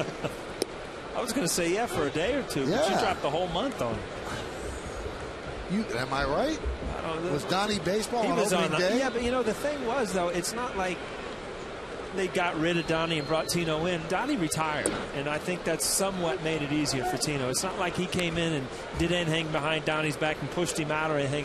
Donnie had retired. They had to fill the void, and I mean, what a better person to do it. Brought in a perfect guy at the right time. Actually talked to Donnie the other day. He's doing well out in L.A. Things are going well. Ironically, Mark Teixeira was a huge Mattingly fan growing up, too. Living down in Baltimore, but had the Mattingly jersey. And certainly, I'm sure he's feeling that pressure, too, playing first base here for the Yanks. And a swing and a miss as Cabrera goes down on strikes. 8-pitch inning for Francisco Liriano, helped out by his defense to shorten it up. We go to the 5th. It's 2-0 Twins.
Phil Hughes comes into the 5th inning having thrown 82 pitches. The 2nd and the 4th have taken a lot out of him. He has not really broken, though. He's given up just 2 runs. Here's Matt Tolbert. On Alexa's scoreboard, 2-0 Twins, 2-4-0, leading 0-2-0. David, what are you seeing from Hughes? I mean, for the untrained eye, always looks like he's laboring out there. What are you seeing now? Well, I'm just seeing a guy who just doesn't have command of his breaking ball tonight. That's a big pitch for him. Tolbert pops it up. Jeter camps underneath it. 1 away. Yeah, to his credit, he's really a grinder. I really like Phil Hughes. I like his makeup. As we talked about his age, he's still only 22 years old. Good worker, well liked in the organization, up and down, top to bottom, but he's still learning how to pitch, and he doesn't really have a changeup or a 3rd pitch to go to or a 4th pitch for lefties. So everything's either a slider coming into lefties or the 4-seamer trying to spot it to both sides of the dish. And that big slow knuckle hook really hasn't been there really since he gave up the home run on it early in the game in the 2nd inning.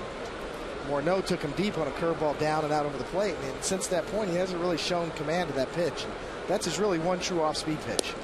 Everything else is hard. Straight fastballs, both sides of the plate, a hard cutter, and then that big slow hook is his off-speed pitch. And we haven't really seen. We saw one changeup, but I think it was that lawn dart we saw in the dirt. I'm thinking that cutter's going to be a more important pitch, especially lefties. I mean, that's such a good pitch if you can get it where you want. And there it is right there. That ball right there is going to take that left-hander from looking the ball away all the time. And you'll see late movement here. That ball just comes in off the plate, and even if you hit that ball hard as a left-hand here, you're going to pull it foul. And that's why that pitch is so good for a righty.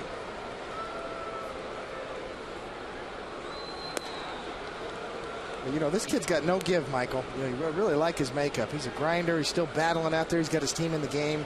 He could have fallen apart. This is a step forward for Phil Hughes, as you said, Michael.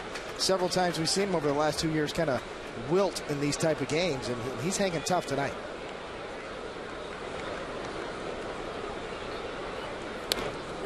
Grounded, and a diving stab there by Teixeira. Flips to Hughes for the 2nd out. Nice play by Mark Teixeira, diving to the foul line.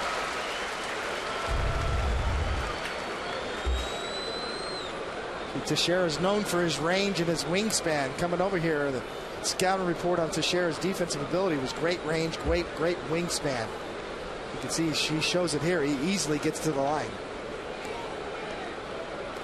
Another thing that's kind of unfortunate for Hughes is, and this is not a knock against Kevin Cash, is if he was pitching to Posada or to Molina, guys that have established themselves as, you know, catchers, good catchers behind the thing, it takes all the thought process away from Hughes. I think that he could, you know, go along with those catchers without giving it a second thought.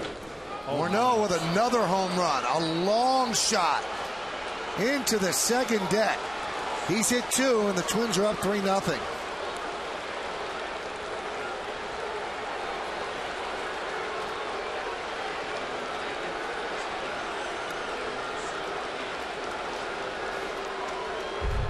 If you're going to give him up, you're going to give him up to Morneau. And you can see he's trying to come inside, probably a cutter.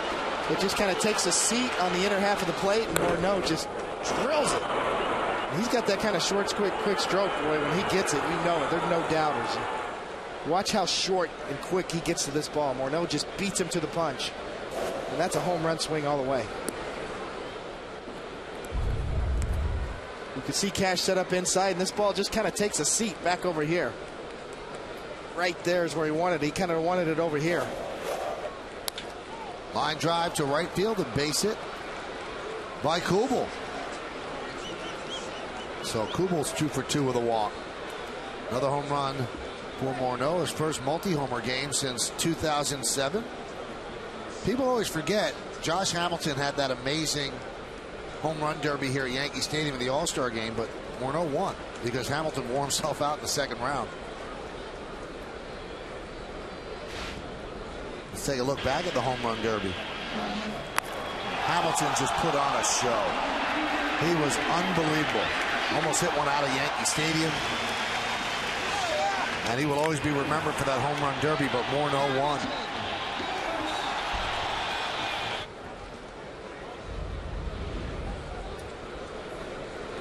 Larry Walker's getting a little nervous, Paul.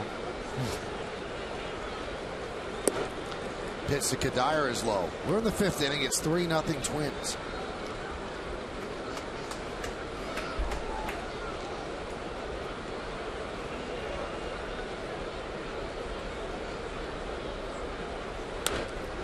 popped up.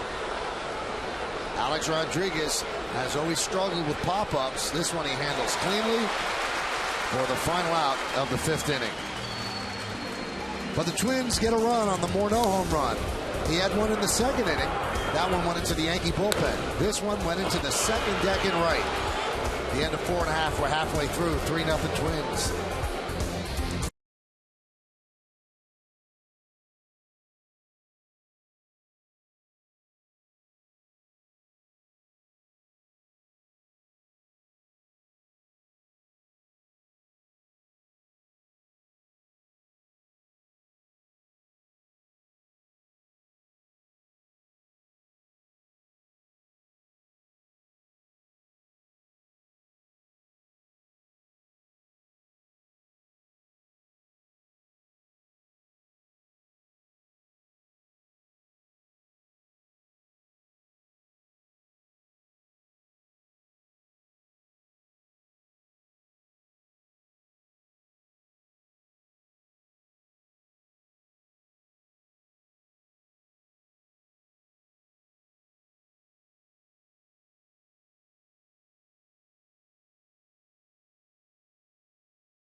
Leads off. Yankees losing 3-0.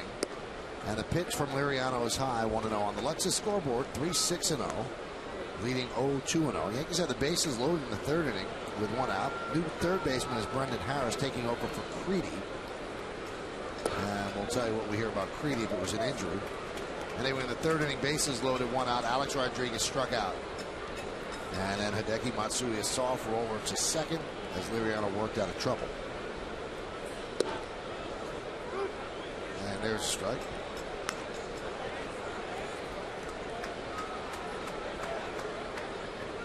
Yankees 2 catchers are down, Posada and Molina.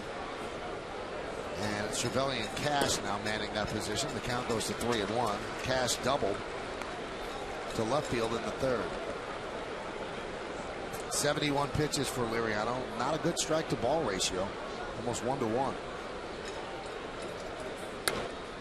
Driven out to right field. Giving chase is Kadire. He's on the track and will make the play right in front of the WB Mason sign for the first out. Now here's a tale of 2 pitches, and we talked about Phil Hughes' cutter, and these are 2 good hitters, 2 lefties. You see this cutter that continues to bore in. It just goes in off the plate. Same pitch to Morneau, and just watch, this ball doesn't, it just hangs right there. And that is absolutely, probably velocity's the same, Coney, everything's the same, but you don't have that movement in off the plate. That's a swing and a miss and a swing in the 2nd deck. You know, it's interesting, they always say you can't hang a fastball, but in essence, you can hang a fastball. That cutter you can, and Coney, you can sure talk about a lot more. I mean, the difference of being able to get that late movement and just missing with that ball, and that's, I mean, obviously what you see in Mariano day in and day out, but why is that pitch so hard to control? Well, it's really about wrist position, you know, and that's why they call it a backup breaking ball or a backup cutter, because when you get around it with your wrist position, it actually will back up rather than go right to left from a right-handed pitcher into a lefty batter. It actually almost takes a seat or backs up a little bit, and it becomes very hittable and flat out over the plate, as you pointed out, Paul. You know, it's funny because if you look on the radar gun, those pitches are probably the same velocity, you know, 90, 92. But it's just that last 2 inches at the plate, you know, whether it continues to bore in on your hands or whether it just starts to spin out over the plate. And when it spins out over the plate, it's just like a lukewarm, mediocre fastball. This copyrighted telecast presented by authority of the New York Yankees. It may not be reproduced or retransmitted in any form, and the accounts and descriptions of this game may not be disseminated without the express written consent of the aforementioned New York Yankees. 2-0 to Jeter. There's driven out to right field and deep. Going back to Dyer. Track, wall. See ya! Home run into the short deck in right field for Derek Jeter. Yankees on the board. 3-1 Twins.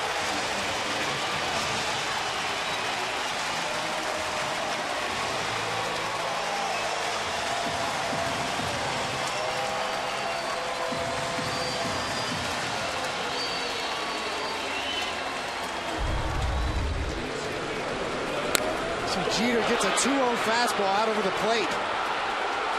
And that's right where he's looking for it. Watch G. He's going that way the whole way. Outer third. Liriano throws a 2-0 fastball. Jeter delivers it in the right field stands. Here's Brett Gardner. Now Gardner's batting in Johnny Damon's spot. If you just joined us late, Johnny Damon was thrown out of the game arguing a called third strike in the third inning, and that snaps his 10-game hitting streak.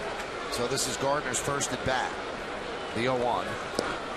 Weak hack there in the count 0-2. You see why Gardner probably had the night off to start with. I mean, Liriano's a tough at bat for lefties. And all of a sudden, you know, you're not into the game, and then Johnny has a couple bad at bats for Wally Bell, and next thing you know, you're up at bat.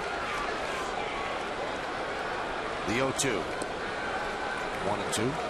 Well, in his career, Liriano's he's a strikeout pitcher, Paulie. 9.5 strikeouts per 9 innings in his career.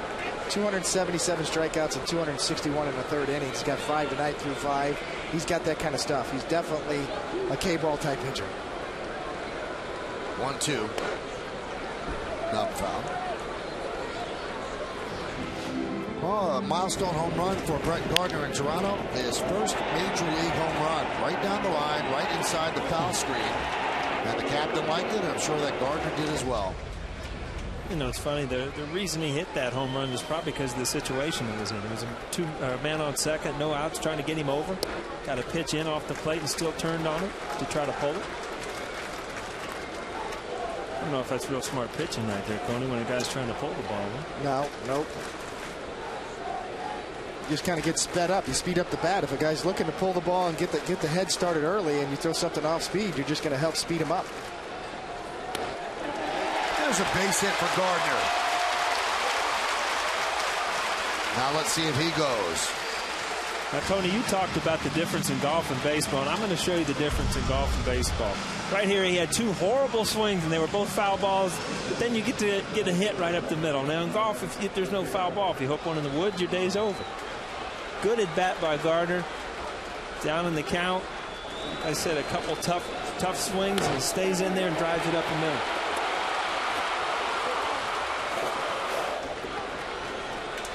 Gardner leads off first. And here's Mark Teixeira. 0 for 1. That one he rips just foul outside of third. And again, when Tino Martinez was up here earlier, he said he talked to Teixeira about relaxing and all these things. But these are the things that happen when you want it to happen. You try to force it to happen. You get a good pitch, you hit it hard, it just goes foul. The next thing you know, you look up on you're always behind in the count. It seems like your at bats are in fast motion.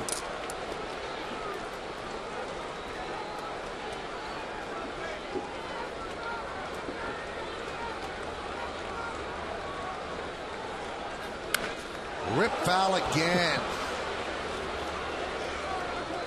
See 2 pitches right there. Liriano left both of them right out over the middle of the plate.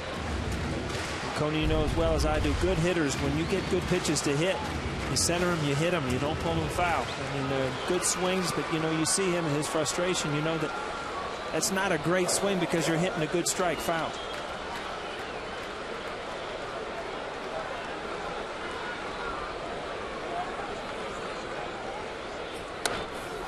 Check swing, ground ball up the middle. There's one, and on to first, it's a double play. And the Boo Bird's out for Mark Teixeira. But Derek Jeter got the Yankees on the board. A 2-0 pitch. He takes it the other way. It's his 5th home run of the year. He didn't hit his 5th home run last year until July 12th. 3-1 Twins.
by J&R Music and Computer World.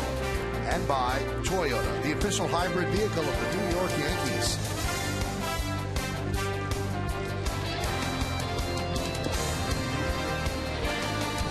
It's 3-1 Twins as we go to the 6th inning. And Joe Torre, that's 2 years ago. Joe Girardi makes the call to the bullpen, brought to you by AT&T. Your world delivered. Joe Torre's making calls in L.A. for the Dodgers. Joe Girardi brings in Jonathan Albaladeo. And Brendan Harris batting in Joe Creedy's spot. His first at bat takes a strike, and those are Albaladeo's numbers. Connie, when you look at him, doesn't that glove look too small for him? That's a little small for a pitcher's glove. Definitely. I used to like the big ones.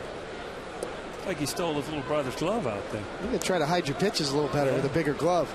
I used to have a net out there, Paulie. I couldn't get a big enough glove. That's a second baseman's glove right there. Can't even get his whole hand in there.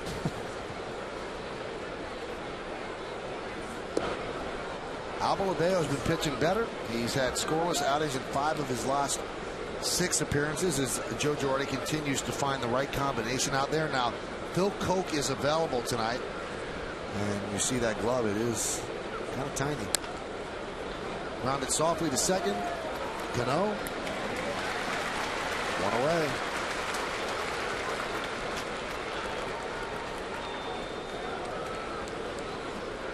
Well, Michael, we talked about Phil Hughes. Obviously, night's done. 5 innings. You know, we tried to evaluate him. I know a lot of eyes were on Phil Hughes tonight. A lot of speculation about Chen-Ming Wong when he'll be back and going to make another start in AAA. But well, Phil Hughes really battled tonight. But his command was off. He only threw 12 strikes to 24 hitters. He faced 24 batters, only threw first pitch strikes to 12 of them. You know, that's 50%. It's not going to get it done against especially a good Minnesota lineup. And, you know, but I really thought he made a step forward in terms of battling through. That game could have got away from him. He had the bases loaded. Well, it could have easily be 6-0, you know, instead of 3-1 right now. So he got his big outs when he needed to, but I think if you'll talk to him, he battled.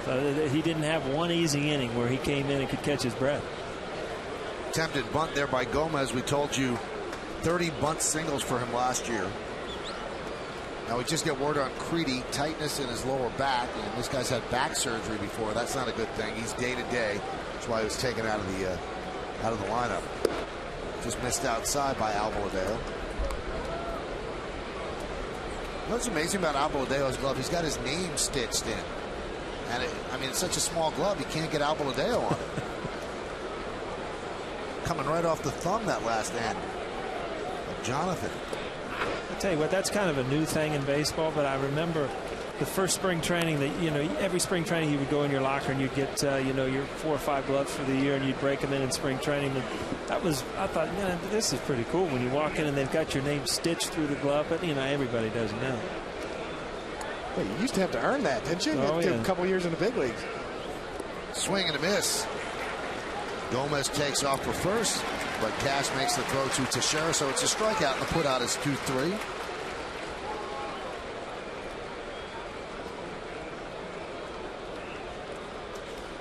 It used to be, as you see, Jeter's glove right there. It used to be Rawlings would sign you to a lifetime contract.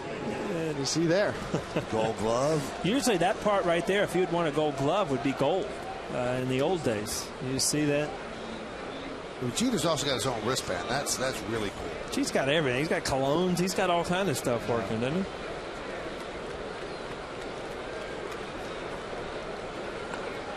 There's a bunt. And they're going to test out A-Rod, as we told you. And even a healthy third baseman, that's a perfect bunt by Punto, and he picks up a single.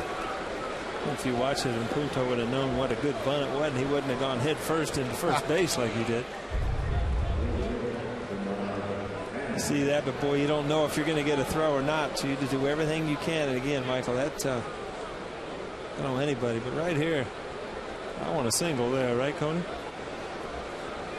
Well, belly flop into first. Boy, I always worry when I see guys do that. You know, the easy way to separate a shoulder. I still remember Kenny Lofton doing that in the playoffs. Boy, that was a devastating injury for him. Boy, it's a lot of risk for very little reward on that type of play down the first base line. If you're a fielder, though, you know, a second baseman, a third baseman, and a guy's coming into the bag, I mean, it's much easier to have his hands coming at you than the spikes. I mean, in the old days, they, you know, spikes up. It made it dangerous to get down there and catch the ball. Also, it makes no sense. And I remember the Mets, when Bobby Valentine was the manager, they used to always be diving into first base. And he would tell them, what are you doing? You're slowing yourself down. If that was the fastest way to get there, then when they ran the 100-yard dash, the guy would dive across the line. He's got a point there.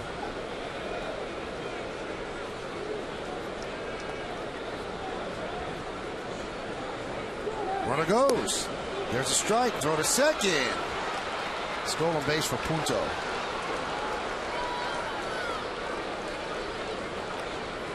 Well, that's how you do it. You get a bunt single, and you're going to go ahead and take advantage. Abeladeo is pretty quick to home plate. Punto got a nice jump. And Kevin Cash delivers the ball, maybe a little bit high, but give Punto credit there with a great bunt to get on, and then a good jump to steal second. Now you find yourself in scoring position, and Cash's throw is not bad, just a little high.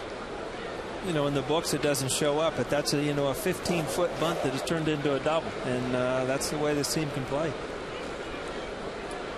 Fourth stolen base for Punto. And by the way, his second bunt hit of the year. Bernard Span tonight, 1 for 2 with a walk.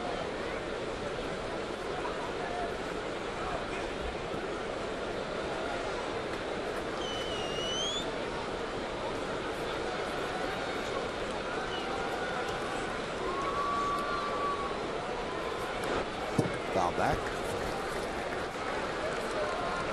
Brian Bruni threw again in the bullpen today, and they're looking for him sometime in the next couple of days to maybe do a simulated game. Obviously, he doesn't have to pitch a whole game, maybe an inning or two. And when he came into the dugout before the game after throwing in the bullpen, he said he felt great. So the Yankees could really use him back. He's their 8th inning guy. Twins 0 for 5 tonight with runners in scoring position. This man's trying to change that. 3-1 Twins are in the top of the 6th. 1-2. 2-2.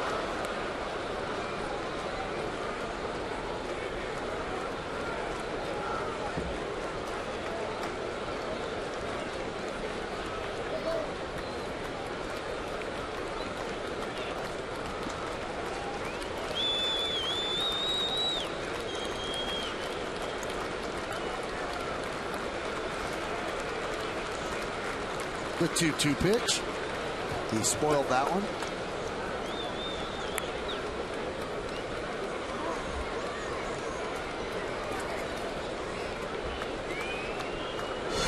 Twins actually rotate 4 outfielders. And Delman Young was placed on the family medical emergency list today, so he is not with them. He's one of the 4 outfielders.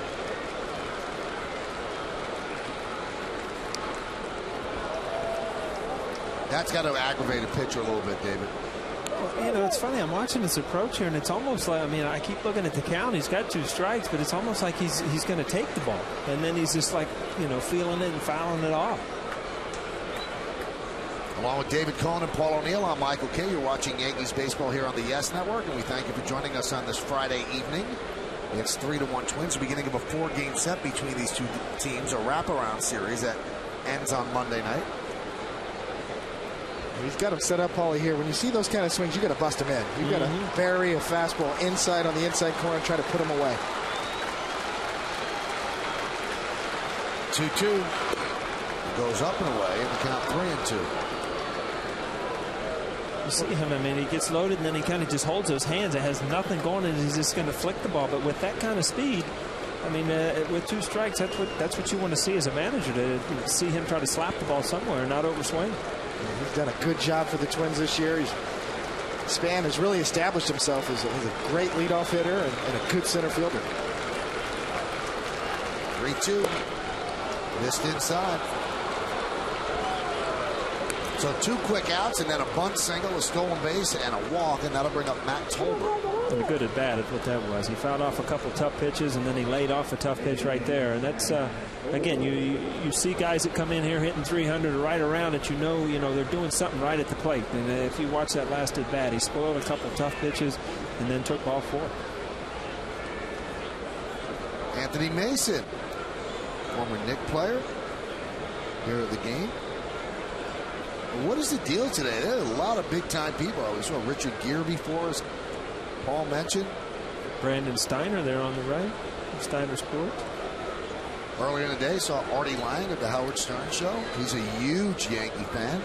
Kate Hudson, counting how many bracelets she has. She's got a special New York Yankee bracelet. Look at that. Might be the Geico play of the game right there, Michael. Mr. Trump. The Donald. Right there, that's the no-spin zone. Right there. Bill O'Reilly and Donald Trump. Think they're talking politics? No money. That's right. Baseball, no politics in baseball, right, Michael? It shouldn't be. Everybody gets along at Yankee Stadium.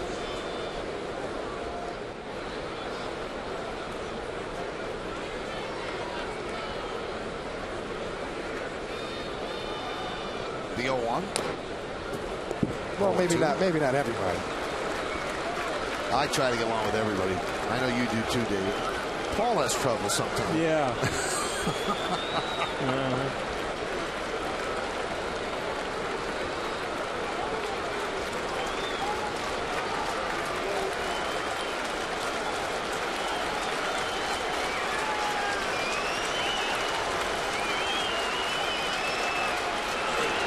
Swing and a miss.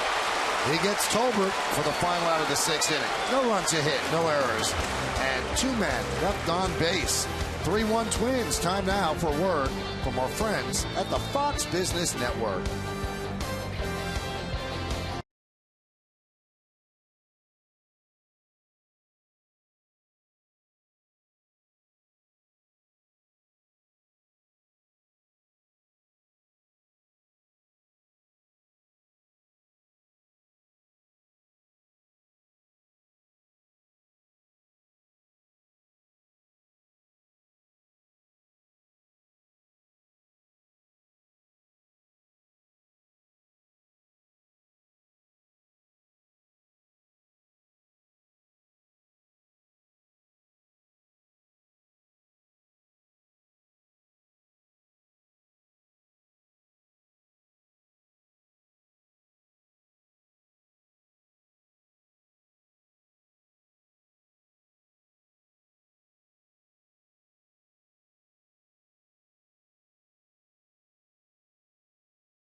On your scoreboard.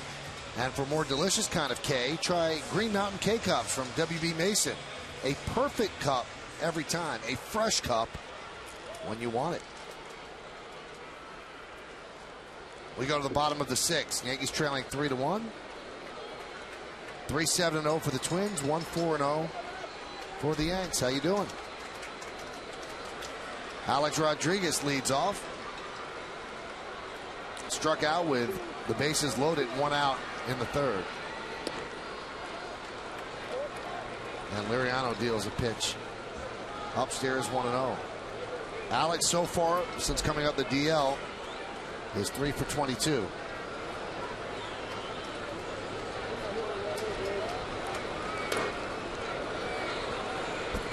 Count 1-1. Liriano's had one of those nights, Paulie, where he's coming in. He's got 45 strikes, 40 balls, 85 or so pitches. just kind of conveniently wild. He's fallen behind a lot. The Yankees have chased some pitches for him, but when he's needed to make a pitch, he can come up with a nasty pitch too. 1-1. Outside, 2-1. You know, the big difference in a guy like Liriano is when he makes that quality pitch, he gets strikeout with it. It's not that if he makes a good pitch and he can get a strike, he gets strikeouts, and that gets you out a lot of the jams for him. Count 3-1 on A-Rod. Alex walked in the second, struck out in the third.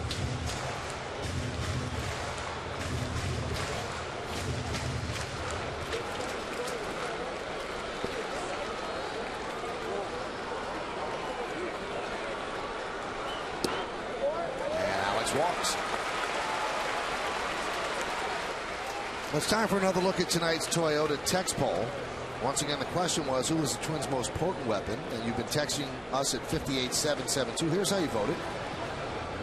Wow, Justin Morneau, the former MVP, got 47% of your vote. And Joe Mauer, 42%, two-time batting champion. And Joe Nathan, one of the underrated closers in baseball, got 11% of the vote.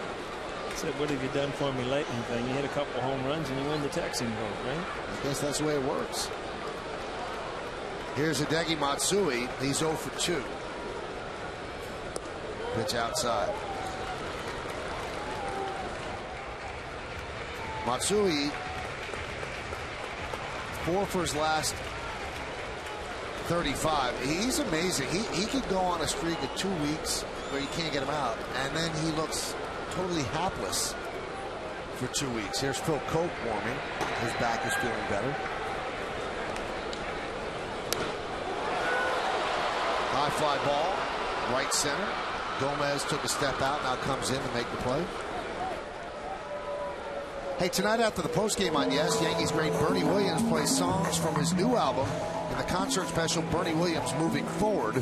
This intimate performance captures Bernie's recent appearance at the Nokia Theater in New York. It's Bernie Williams Moving Forward tonight after the postgame only on Yes. 91 pitches for Liriano. And that'll bring up Nick Swisher, who walked in the second and then grounded one inside third down the left field line on the fourth, but was thrown out trying to stretch it into a double. That was leading off the fourth inning. Good throw by Denard Span.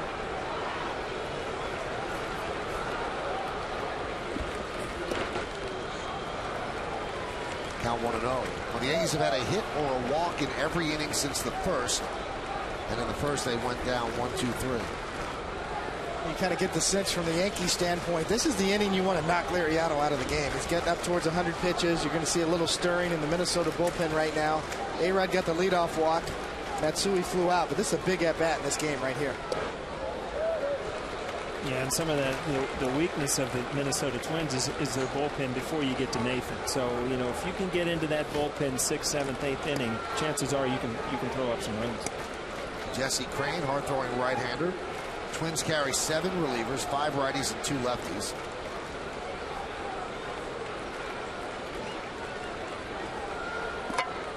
Alex gets a decent lead, but I'm not sure that running is on the menu for him at this point. Had serious hip surgery. He told Kim Jones before the game that he's had a couple of discussions with Chase Utley of the Phillies and Mike Lowell of the Red Sox. And because they both had the same surgery, he said he spoke more with Utley. I wouldn't suppose a Red Sox would be giving Alex a lot of advice on coming back from that surgery, but he said he has spoken with Chase Utley quite a bit. And they both come back and played very well.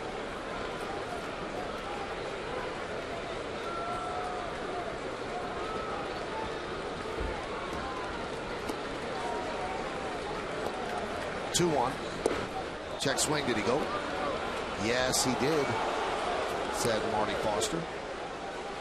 This is what Liriano does. 2-1. He doesn't give in all night long. Another slider. It's probably a ball, and you see Swisher. Ball's out here. The bat's out in front of the plate. I'm certainly wanting that as a call if I'm on the mound, Paulie. It's Liriano, to his credit, has not given in. He hasn't been real sharp with his control, but he can make a pitch when he has to, and he can pitch behind. Pitch backwards, rather. 2-1 count. You see that? 48 balls and 47 strikes. Pretty remarkable that he's only given up 1 run. 2-2. And another weak hack there by Swisher as he goes down swinging. 2 away. Hey, Hall of Famer Wade Boggs will be at Bookends in Ridgewood, New Jersey tomorrow, May 16th from 10:30 a.m. until 12:30 p.m. signing copies of The Final Season, the official retrospective. Now, this special book recounts the events that took place at Yankee Stadium in 2008 and retails for $35. There will be no additional charge to get your copy signed by Wade. For more information on this event, visit www.bookends.com or call 201-445-0726. Boggsy down in Jersey tomorrow. Huh? Pitch outside to Robinson Cano.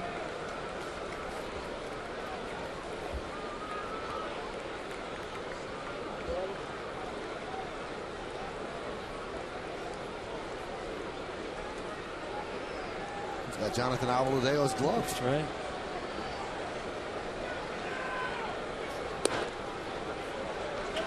Count 2-0. All of a sudden, that zone is getting a little tighter. That's where you've got confusion in the hitters and the pitchers at this point. Here's an amazing stat about Nick Swisher, who started the season so hot. He's now struck out 17 times in his last 34 at-bats.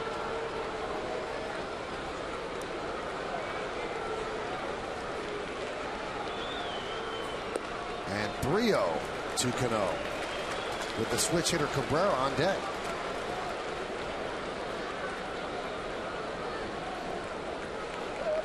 Looks like one of the bigger crowds of the year here at Yankee Stadium on a beautiful Friday night. It seemed like the first 13 games here, boy, the weather was not good at all. It was either really cold or really rainy, and there were rain delays, but today's a beautiful night. He can't bear to watch this pitch. And Cano walks.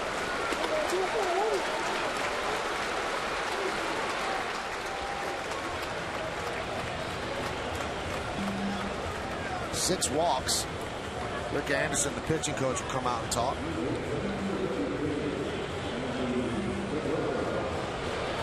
That's going to bring on Melky Cabrera. So the Twins lead hanging in the balance.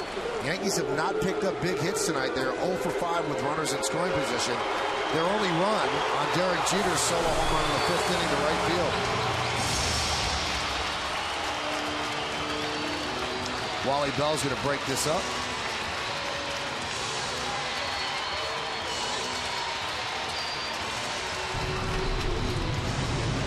Situation here, Paulie, you know, what are you thinking? You're up at the plate. You're seeing this guy's kind of losing the strike zone a little bit. You're Melky Cabrera here, right-handed batting against a left-handed pitcher.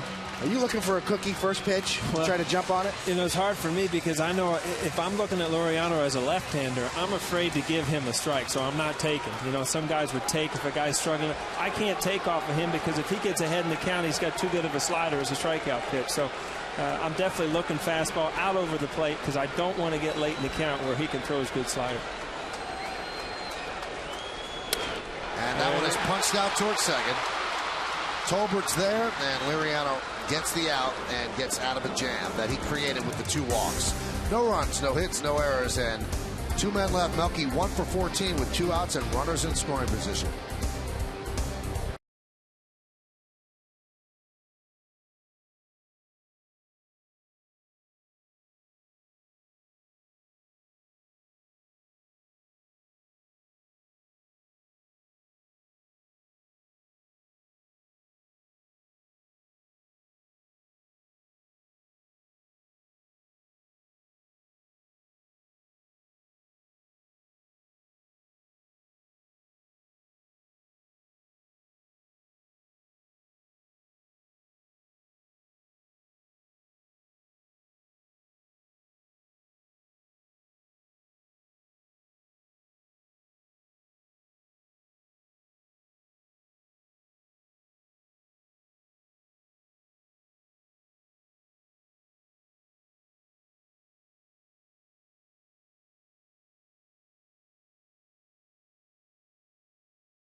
Pitch by pitch on this one. This is way back. I remember this, Cody. This was a pinch hit.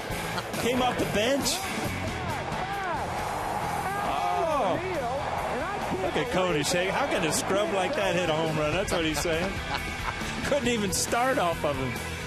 Now, you actually got the win there. That was your first big league win. That was my first big league win. This guy broke up the shutout in the 8th inning off the bench. Still got the win, though. That's all that matters, right? I want you to explain this, though. I mean, you were an elite pitcher. Paul O'Neill, 14 for 44, 318, 3 home runs against you. Why? Well, he got 4 of those 14 in one game. His debut with the Yankees here at Yankee Stadium. That's more true. trouble with you later in your career because you learned how to throw down and in for balls.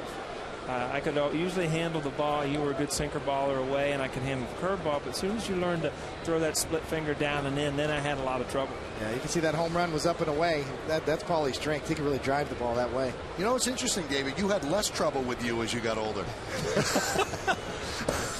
There's a strike. Yeah, you know it. You just gotta make peace with your demons, Michael. Yes, you know? I think you have. Yes. I really make believe friends, you have. Make friends with all those flaws. You're pals with them now. First name basis. Phil Koch on for the Yanks. The pitch is high, 2-1. I'm going to meet a couple of them for a drink after this game, too. You see what Koch's done. He's missed the last couple of games with a sore lower back, but ran off the field before the game today. Said, I feel fine, I'm back. The Yankees really need him. He's become an important member of that bullpen. Bauer rips one to center field. Gardner back, still back, track, wall. See ya. Into Monument Park for Joe Mauer. A home run against Koch, and it's 4-1 Twins.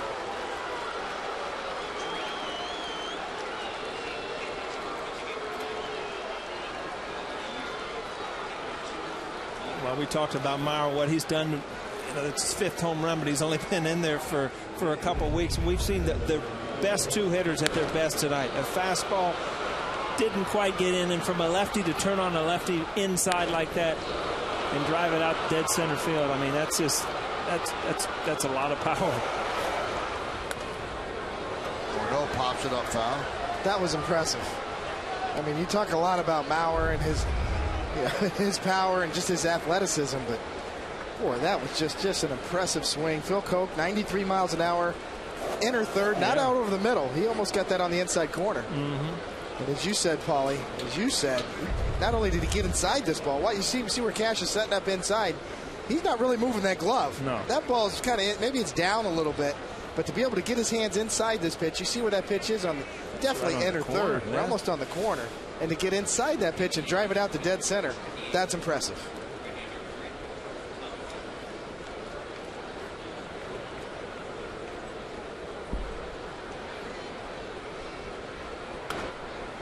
Foul back.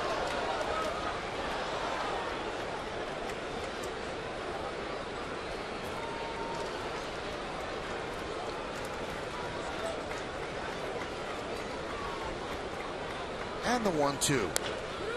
Grounded to first. Teixeira with a tough hop. 1 away. Hey fans, after the final out of this game against the Twins, don't miss the Emmy Award-winning WB Mason postgame. Nancy Newman brings you all the highlights from this game and around the majors, plus Kimberly Jones talks to the team from the clubhouse. It's the WB Mason postgame. It's only on Yes.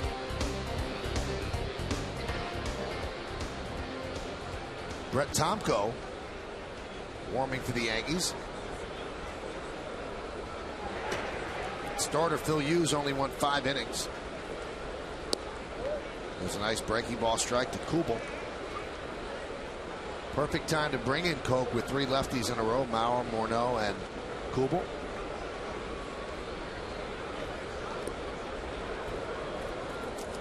Ten of Koch's previous 11 outings had been scoreless.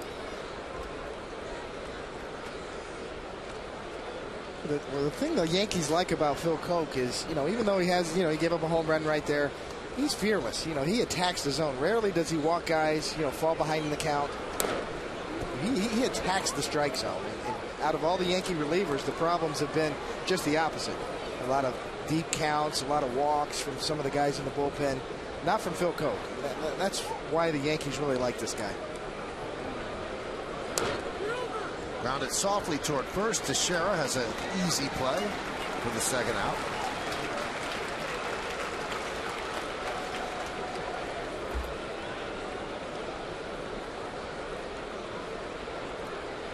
And Joe Girardi is going to mix and match. He'll bring in the righty now to face Michael Kadire.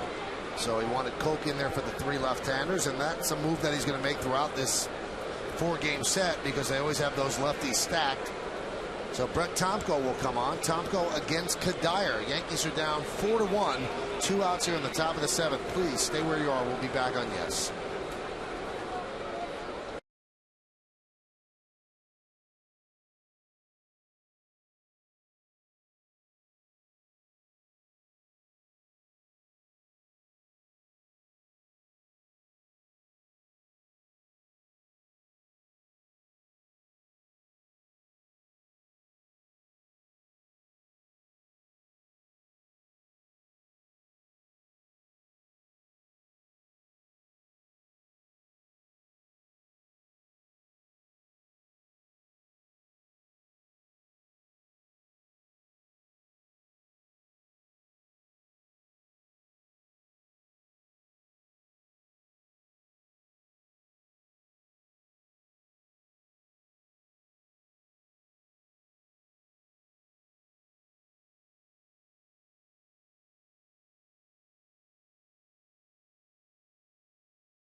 Hosted by Michael Kay.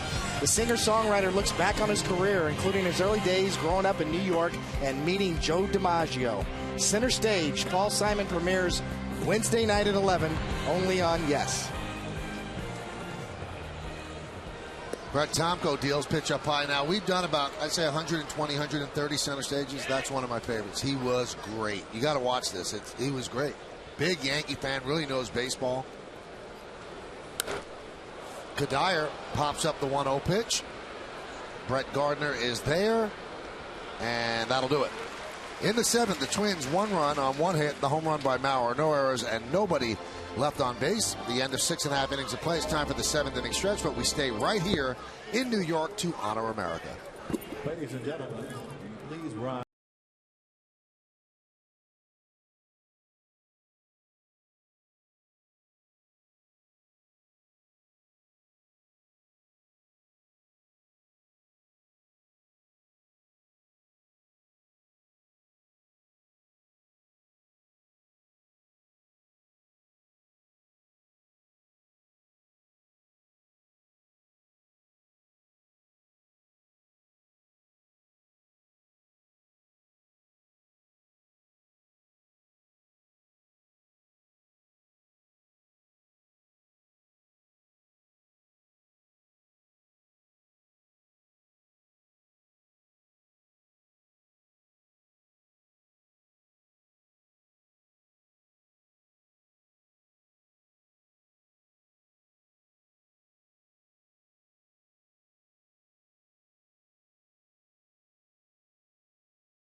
One run, that was on a solo home run by Derek Jeter, and that came in the 5th inning. That was all against Francisco Liriano. So one positive is they do not see him in the game. He threw too many pitches over 6 innings, so they bring in the hard-throwing right-hander Jesse Crain. And I guess you just want anybody different on the mound, Paul, and you feel a little bit different and a little bit better because you had no success against the other guy. Right. I mean, you got a starter when he didn't have his best stuff, but he had good enough stuff to shut you down to this point. And again, we've talked about their bullpen.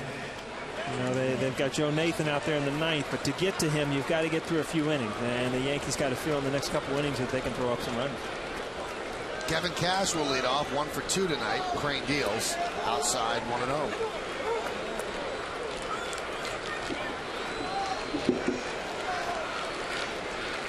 You know, Michael, you talked about the weather, and tonight's really the first night you've had kind of a hint of summer, and there is a different atmosphere here tonight.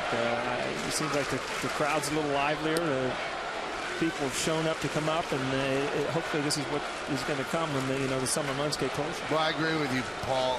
There seems to be a different buzz in this ballpark than there was in the first 2 homestands, and maybe it was because of the terrible weather. People seemed like they were battling the elements and just wanted to stay warm and dry. Pitch foul back.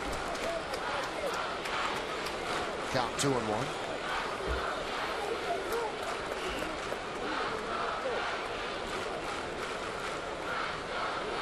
Crain is allowed a run in 3 consecutive outings.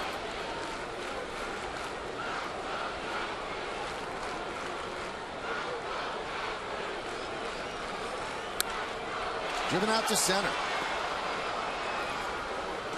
Gomez puts it away for the first out. Tomorrow on Yes, the Yankees play Game 2 against the Twins right here at Yankee Stadium. The coverage is going to start anew with batting practice today, and then the Tri-State Tour pregame. And then David Cohn, Paul O'Neill, and I have the call. Twins and the Yankees tomorrow starting at noon. Only on Yes. Java will get the start tomorrow against Nick Blackburn. That should be a good game. Here's Derek Jeter. He's essentially the Yankees' offense tonight with that home run into the short porch and right in the 5th inning.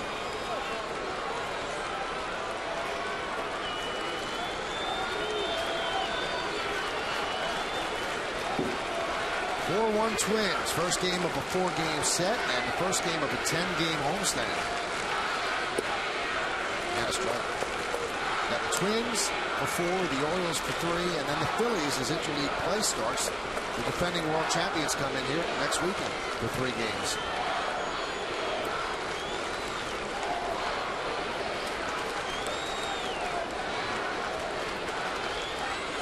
And the 0-1.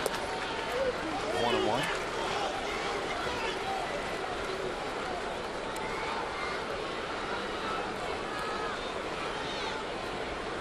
Jeter lined out to left in the first, so he swung the bat well on that one. Then he walked in the 3rd, and then the home run the other way in the 5th.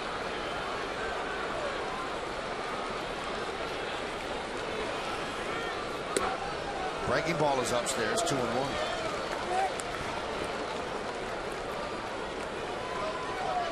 You can see Crane's got a good fastball. He's up in the mid-90s so far with his fastball. That was the first hook we got him to see. Kind of left that one up. Predominantly fastball hook.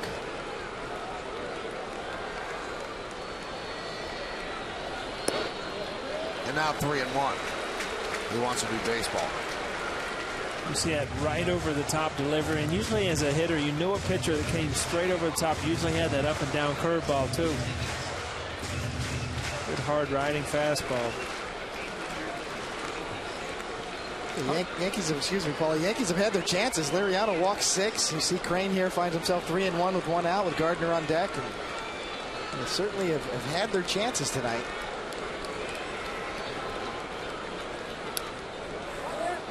Fouled away.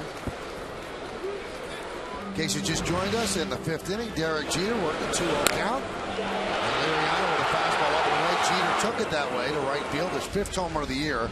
Did hit number 5 last year until July 12th. If you look at that swing, a lot of times you'll see a guy drive the ball to right field because he's late. I mean, that was a 2-0 fastball. Just trying to get a quick picture in there. That was a 2-0 fastball that looked like his sole intention was to shoot that ball to right field.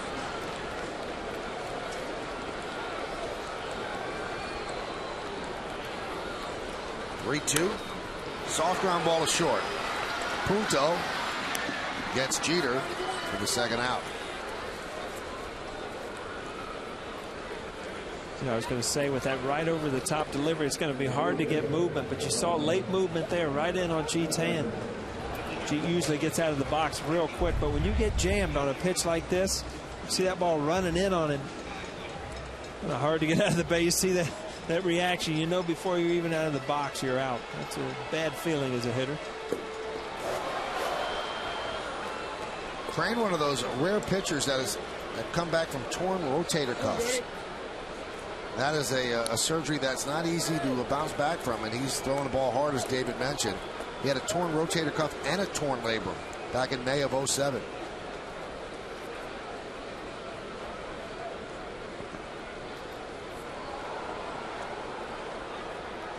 The 0-1. There's a strike 0-2. Jesse Crane went to the University of Houston. He was a two-way player. He was a closer and also a shortstop. Sounds like what you used to in high school, wasn't it, Conor? Hi, buddy. Pitch on Monday, play shortstop on Wednesday.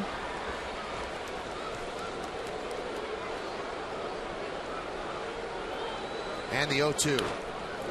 Loop to left field. That could be trouble. Coming on a span. He can't make the play. And it gets by him. And it rolls down the left field line. Off to the races is Gardner. He's rounding third. They're waving him home. Here's the throw. Here's the play at the plate. And inside the park home run. Brett Gardner. It's 4-2 Twins.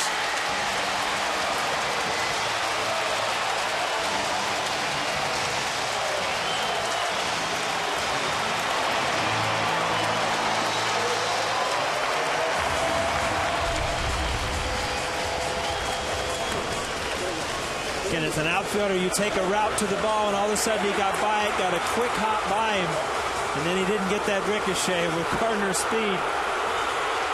You see Span get to, and that ball almost bounced to the side. Well, we've been waiting for a chance to watch Brett Gardner really air it out and run the bases, and we just saw a prime example, and that kid can fly. That's his second career home run. The first one was conventional. That one a bit unconventional as he showcased his speed. So the crowd now buzzing, and here's Teixeira. Breaking ball strike. One of the quicker home run trots we'll see in baseball right there, right?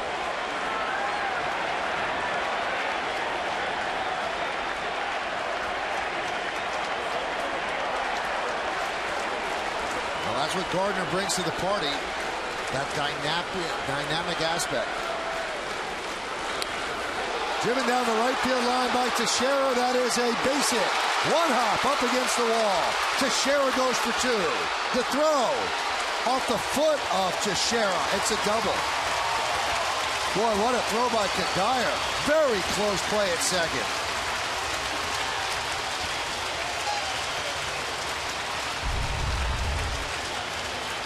Again, ball hooked down there, got a good ricochet. Kind of got backwards, but made a really, really strong throw. That throw's right on the bag, Paulie. Right. Teixeira just knocked it out of the way.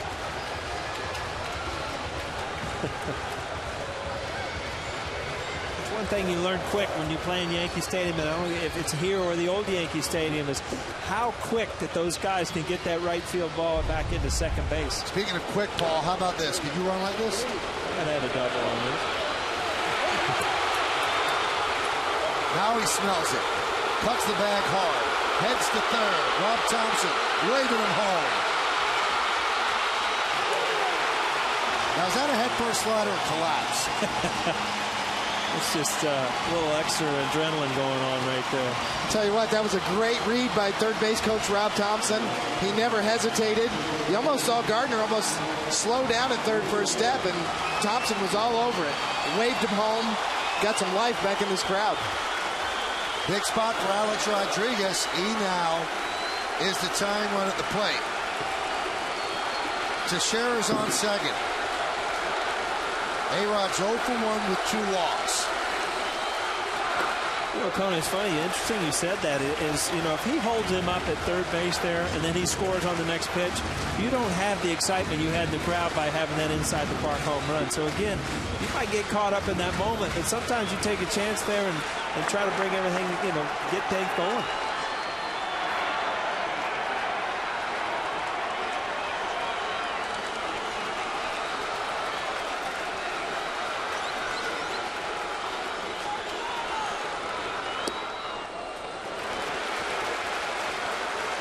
It's a good take right there by A-Rod. We've seen him swinging some pitches out of the zone. Now you got a 2-0 count in a big spot.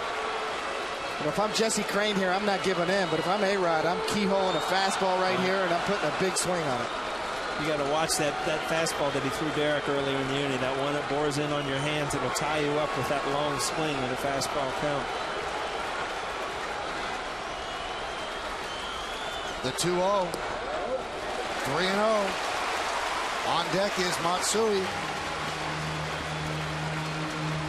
Well, you almost get the sense here, Paulie, that Jesse Crain doesn't want anything to do with A-Rod right here. He's not going to give in. He got first base open, even though you got a left-hander on deck in Matsui. You get the sense here that he just assumed let A-Rod go ahead and take a walk.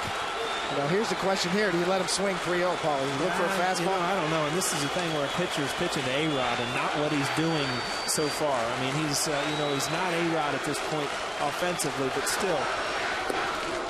And A-Rod walks for the third time tonight. Taken all the way. And Coney, do you ever get to that point where you're pitching to that name and what they're doing, not what they are at the time? Yeah, absolutely. You know, I'm thinking along with Jesse Crain. Once you fell behind 0-2 or 2-0 there, that you just might as well go ahead and put A-Rod on first base, because he could have easily tied that game up with one swing. And even though he got Matsui at lefty up now, possibly, depending on what Guardy's going to do here, he's obviously going to take him out. So well, Kevin Long goes over with Matsui. What the next pitcher throws, we will see as Jose Mijares comes in. The lefty Mijares against Matsui. Stay tuned.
On deck as Java Chamberlain gives you a few power pitching tips. Learn about some of the strangest rules in the school of baseball. Plus, go out of the park and into a fishing boat with Sabathia, Bruni, and Swisher. It's an all-new Yankees on Deck Sunday morning at 11:30 only on Yes. So the left-hander, Jose Mijares, against the left-hander, Hideki Matsui. The tying runs are on base. Yankees are trailing 4-2.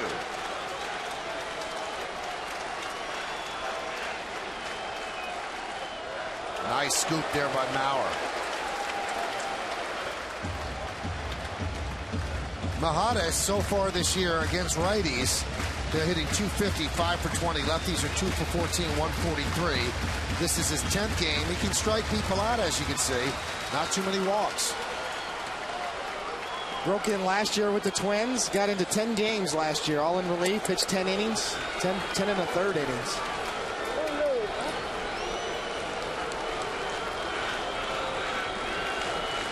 Brett Gardner got the excitement rolling here at the stadium with an inside the park home run. Now, speaking of inside the park home runs, Gardner's inside the parker. The first by a Yankee since Ricky Leday did it in Seattle on August 29th of 1999. You were both on that team. Can't say I remember that one. You, Conan? I remember how tired Ricky Leday was when he got the home plate. When he got in the dugout, he was exhausted. Brett Gardner didn't look too tired. Oh, right there, yeah, he's reflecting, still catching his breath a little bit. Well, Gardner came into the game after Damon was thrown out. He's 2 for 2. And that was not in Seattle. It was actually at the old Yankee Stadium. I'll tell you, Johnny Damon was probably better off getting thrown at because, you know, once you get on the bad side, he had already taken 2 at-bats away from him. Matsui trying to give the Yankees the lead there. Big healthy cut, 2-1. There's a situation, it's a 2-0 fastball, and he kind of helps him out there. You see Jose's having a hard time throwing strikes, and Matsui really looking to get it started early. He's thinking one thing here, Paulie, getting a 2-0 fastball and launching it. You see his head fly out of there. I'm impressed with your pronunciation of this young man's last name, Michael. I don't even think I'm going to take an attempt at it. You just went with Jose. The 2-1. He's gone away, away, away. And on deck is the switch hitter, Nick Swisher.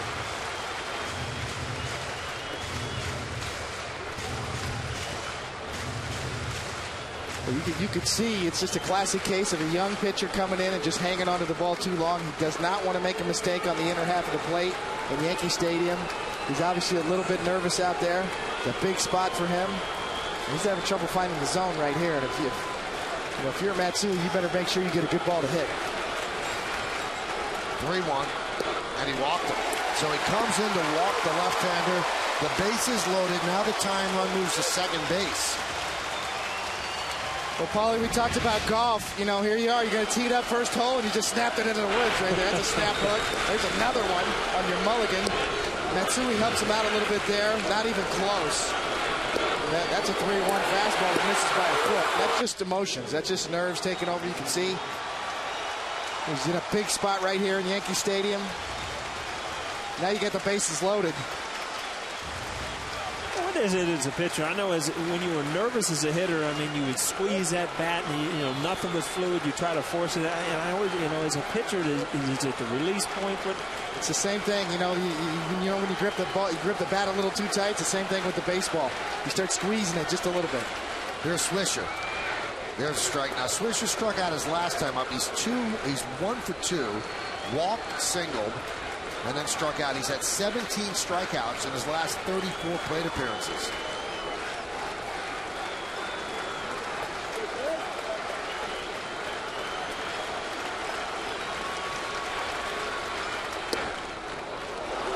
Count 0-2. You're caught in between as a hitter. Tino said it early in the game about Teixeira. You're trying to hit that perfect pitch, that perfect swing. All of a sudden, you've had 2 pitches, 2 hittable pitches. You look up and you're 0-2. This is a tough time for a young pitcher to try to waste a slider down in the dirt with bases loaded. But Swisher's been, you know, swinging at that pitch off Laureano all night.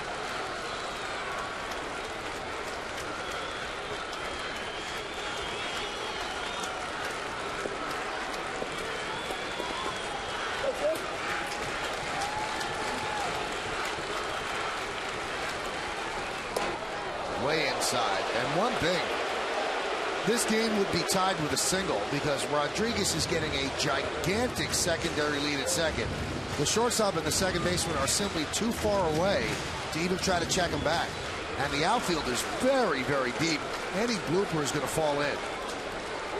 But A-Rod is almost 40 feet off the bag once the pitch is delivered.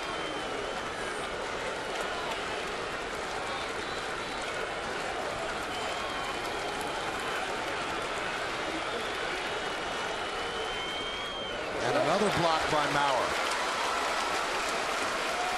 A lot of confidence in your young catcher right there. You called it, Paulie. Do you get the guts to throw this pitch with the bases loaded? If you got a guy like Mauer behind the plate, then I guess you do.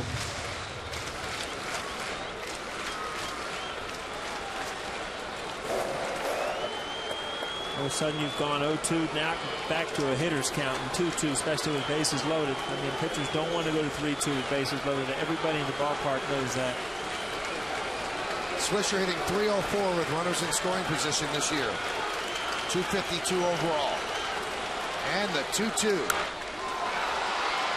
High fly ball, shallow left, backing up Punto. And he holds on for the final out. We told you the outfield was playing deep, so Punto had to make the catch and almost rolled out of the glove. The highlight for the Yankees in this inning, Brett Gardner off to the races. The Preakness is tomorrow, but the winner today in the 7th inning is Brett Gardner.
Morneau, please vote now. Make your voice heard. Standard text messaging rates apply. Brett Tomko deals to Brendan Harris, who fouls it away.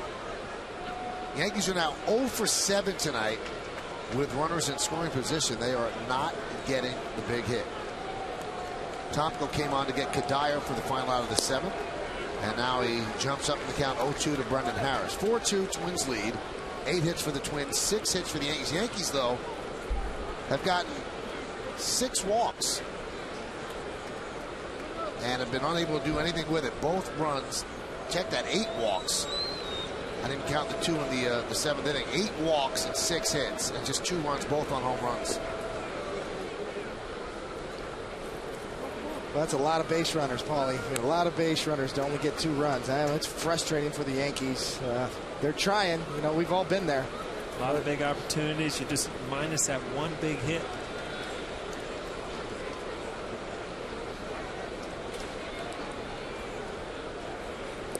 Well, to the Twins' credit, Liriano made some great pitches when he had to. When he got into trouble, he can make a pitch. You know, if you're Nick Swisher there, you're sitting and you watch this lefty come in and not even come close to walking the previous hitter, and all of a sudden, boom, boom, you're 0-2. Ended up getting a good pitch to hit, though, 2-2, and that's the thing. I mean, bases loaded, you get that one good pitch, you got to do something with it. And back to why, a big reason why they haven't scored a lot of runs in Liriano is that he had the ability to get strikeouts, and you know, he's got that good enough slider to get those huge outs. That one's looped into right field for a base hit for Brendan Harris.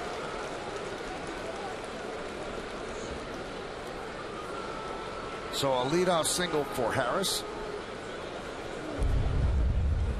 You see Cash setting up down and away, and that ball's up and outer third. You can almost see his eyes light up, and he's thinking going the other way the whole time. It's amazing how good your swing looks when you get a good pitch to hit, doesn't it?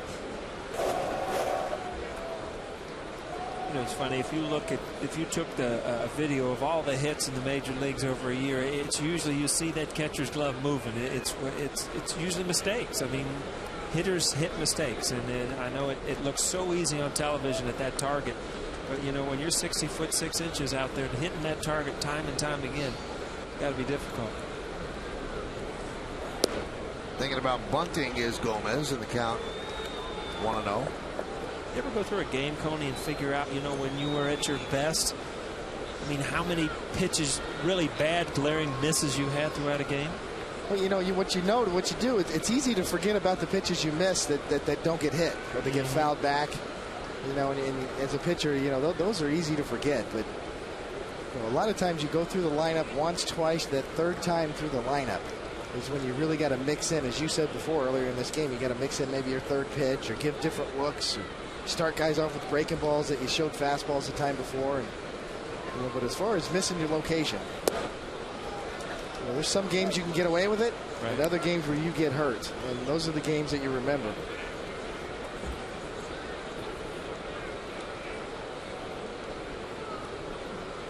See Scott Alger going through the signs.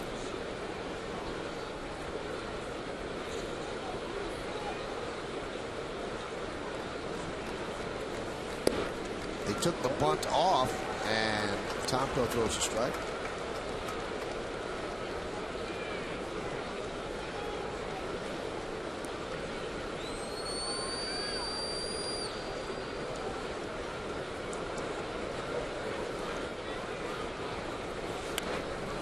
Bunted in front of the plate. Going to be a tough play at first. Wow, very dangerous play there for Teixeira, who had to reach into the runner. And we've seen players really get hurt. And it looks like Gomez is pretty angry. I think he's angry at Teixeira. Yeah, I think that Teixeira felt like his foot was where it was supposed to be, and he might have. But Teixeira's mad at Gomez because he thought Gomez should have been in the baseline. He thought that you know, that's a dangerous play. You know, we've seen a lot of first basemen get hurt, breaking arms. Brian Roberts, the second baseman for the Orioles, got that. And you can see Gardenhauer and Girardi really going at it. But Teixeira was jawing at Gomez, thinking that he got a little too close to him going through the bag. And he let Gomez know about it, and Gomez took exception with it.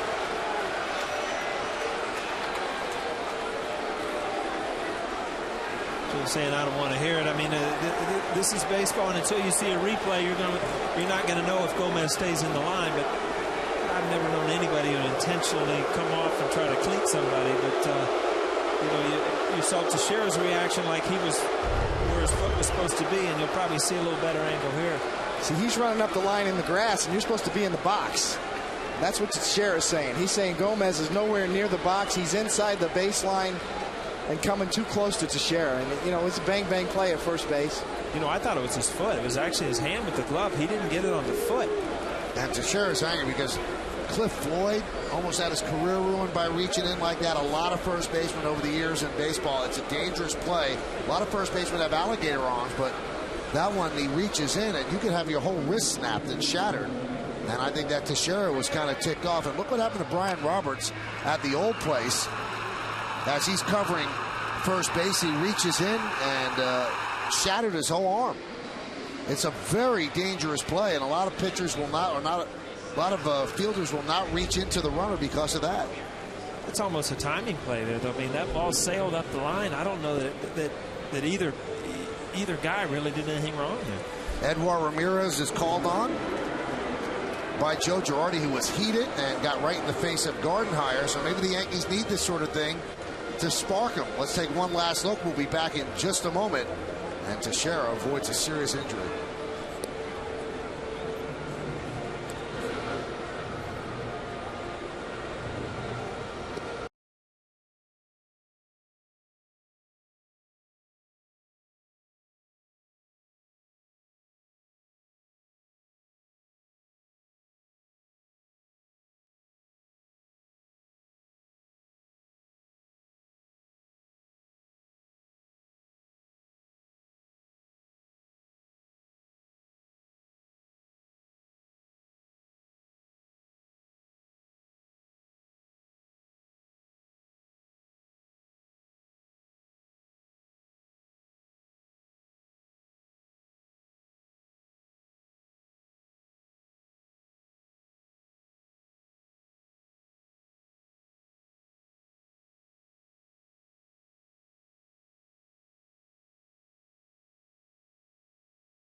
count 1-0 on Nick Punto. And Edward Ramirez, a new pitcher, deals a strike, 1-1. 4-2 Twins over the Yankees. Things get a little heated here in the top of the 8th inning as Mark Teixeira thinks that Carlos Gomez running out of the line and in the grass. And in a previous run down the first base line, it looked like Teixeira gave him a look again. This was in the 6th inning, and it was on a strikeout. So Cash makes the throw, and you see Teixeira looks at Gomez as he goes by. And again, Gomez not in that box.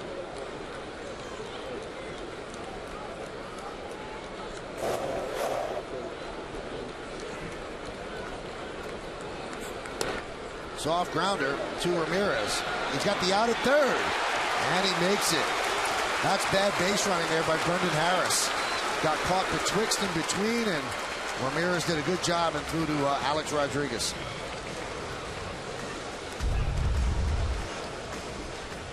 Well, you called it, Michael. Ramirez with the right move, get rid of it quickly. Easy out at third.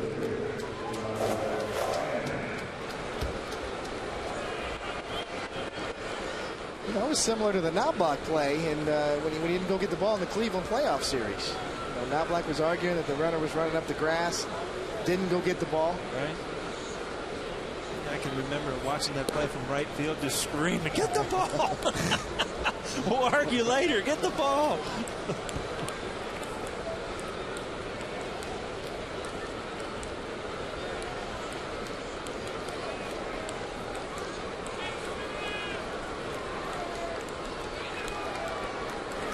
But we see a lot of runners that bust out of the box and they run on the grass.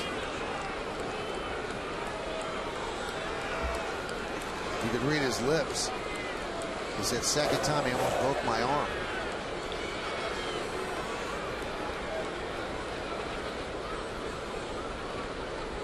And the 1-0.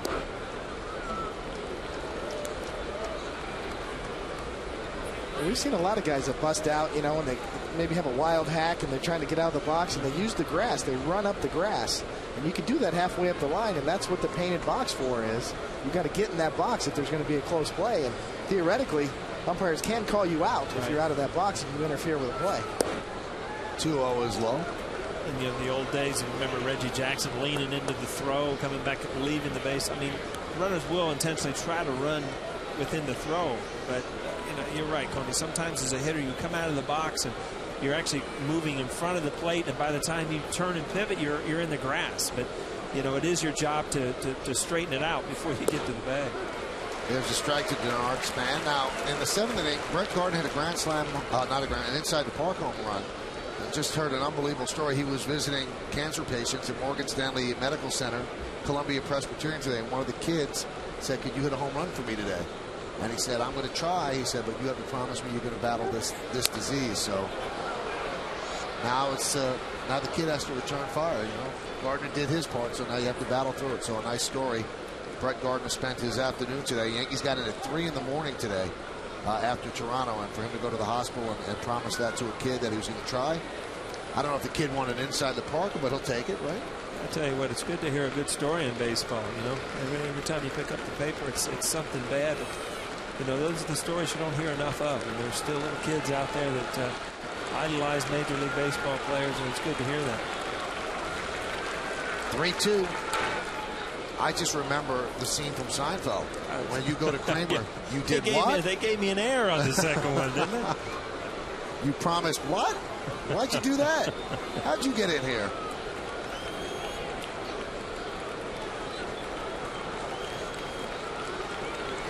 So Denard Span today has provided a lot of souvenirs, a lot of late foul balls as he spoils pitches.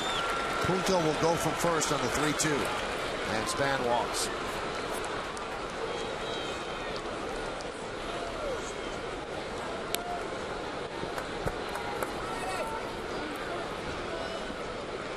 Well, visit the official online shop of the New York Yankees at Yankees.com. Browse the largest selection of authentic team gear, including clubhouse caps, T-shirts, jerseys, collectibles, and more. Get your team gear straight from the source. Shop the Yankees.com shop.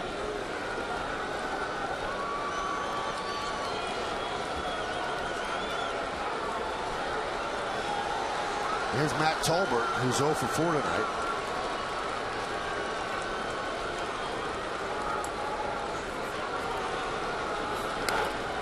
Grounded right to Teixeira. He will take it to the bag, and a somewhat eventful inning is over. No runs ahead, no errors, and 2 men left on base. We go to the bottom of the 8th inning. Yankees need some offense. They're trailing 4-2.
Seventh inning, he got a little side hop there, but it's what you wait for when you see guys like Farmers running the bases.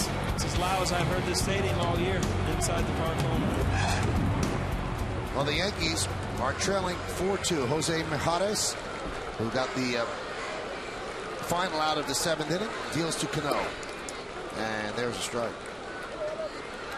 4-9-0 to 2-6-0. Yankees have 8 walks as well as the 6 hits. They have not gotten a hit with runners in scoring position all night. You speak Spanish, Michael? In Poco. Probably got that SAP button up there, Tony.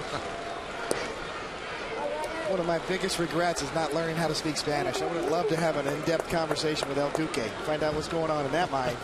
Was that Spanish he spoke? I was trying to figure out what that was. Because Georgie Posada used to look at him like he didn't understand him either. It's a great skill to have. If you can speak Spanish, bilingual, it's an unbelievable skill to have. I tried, David. I took 8 years of it. I just couldn't get the hang of it. 4 years in high school, 4 years in college. Brutal.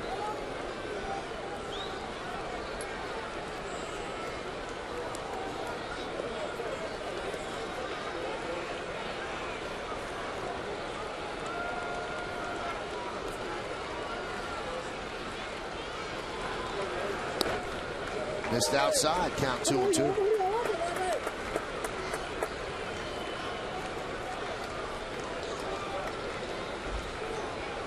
Yankees have 6 more outs to make up at least these 2 runs. It'll be Cano, Cabrera, and Kevin Cash here in the 8th. They want to stay away from the 9th trailing because you got the lights out Joe Nathan out there. And Cano, so much different than last year, really patient. Not expanding the strike zone. He's worked the count full of 3-2.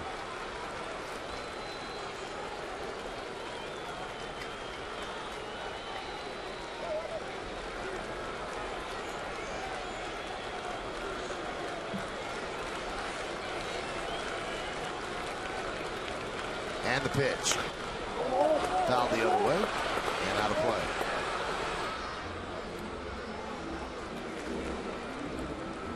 Tell you what, if you're a manager and you've got such a great closer and you've got that middle relief that it's kind of iffy, and you'd be tempted today in and day out in these close games, get that guy up in the 8th inning. 5 outs instead of 3. Joe Torre used to do it a ton in the playoffs and the World Series in the important games with Mo. But, you know, throughout the course of the year, you just can't do it day in and day out. Popped up. Shallow left. Span. 1 out. Well, that's how Goose Gossage got in the Hall of Fame, right? He gets 7 out saves. I think that was an unbelievable stat he had. You just don't see what he did. You know, that era of relievers in the 70s and the kind of career Goose Gossage had. He'd be in there in the 6th inning. He wasn't tricking anybody either. He was just flat out throwing the ball by people. Come in for a 3-inning save. Here's Melky Cabrera. Melky's 0 for 3 tonight. Thought about bunt. And takes a strike on the outside corner.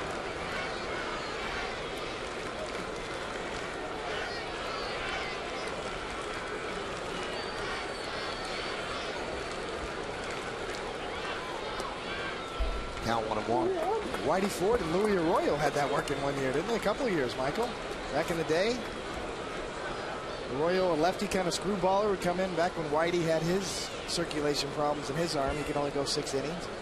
They kind of teamed up quite a bit. Got some great pictures of those two here at the stadium. Got some great old photos all over the stadium, up on the suite levels and certainly in some of the concourse areas.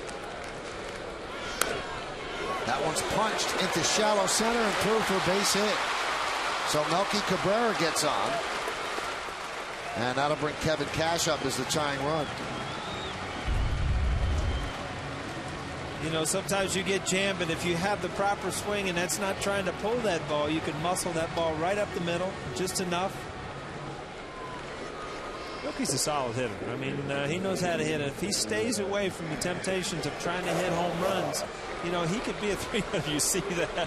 Those hands ring a little bit, but they feel better when it becomes a base hit. So Mauer with a conference on the mound, and Gardner feels very comfortable with Mijares because nobody's warming up in the bullpen. Mariano's beginning to stretch just in case. A little salsa in between. I don't know if he's talking to, if there's anybody within hearing of him, but he's just talking to himself, having a nice old conversation. He's having a burning moment out there. Kevin Cash pops it up. Tolbert puts it away for the 2nd out. That's going to bring up Jeter.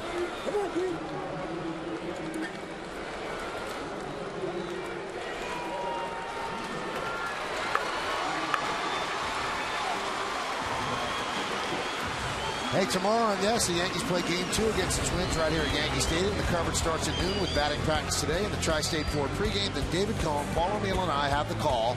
It's the Twins against the Yankees. Jabba Chamberlain is on the mound for the Yanks tomorrow starting at noon only on Yes, and he will oppose Nick Blackburn for the Twins. So Derek Jeter is 1 for 3, and the home run in the 5th inning goes the other way into the short porch at right.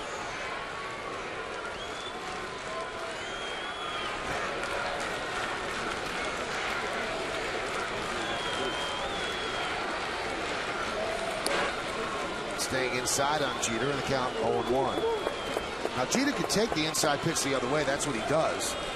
But if you put the pitch on the outside corner, then he could drive it the other way. And that's what Mijares is staying away from.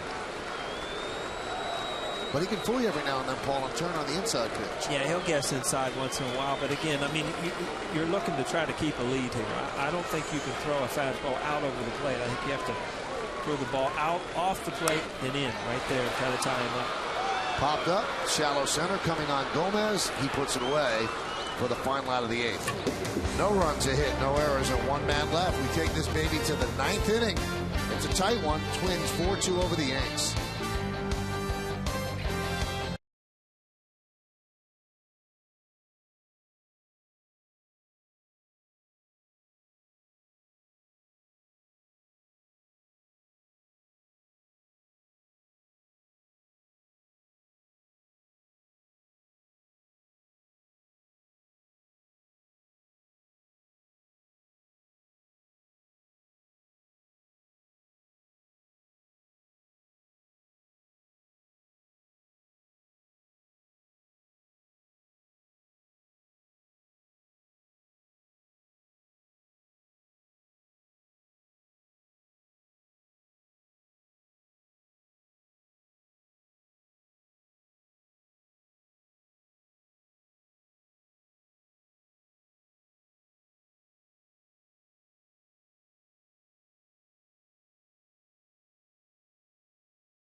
We go to the 9th inning at Yankee Stadium in the Bronx. It's 4-2 Twins over the Yankees.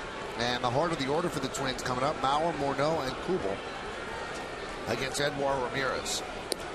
Now you might say, well, righty against these lefties. Well, the Yankees don't have any other options, but this is a righty who counteracts lefties because his changeup moves away. So it's almost like having another lefty in the bullpen. I like coming to the park. Look at a season average 438. Makes you want to get off the bus and get to the park, doesn't it, Coney? Got a home run to dead central here. Almost hit it in the monuments at Yankee Stadium. Monument Park home run. I guess there's a net over Monument Park to protect the monuments, and he hit it in that net. You're taking Babe's head off out there.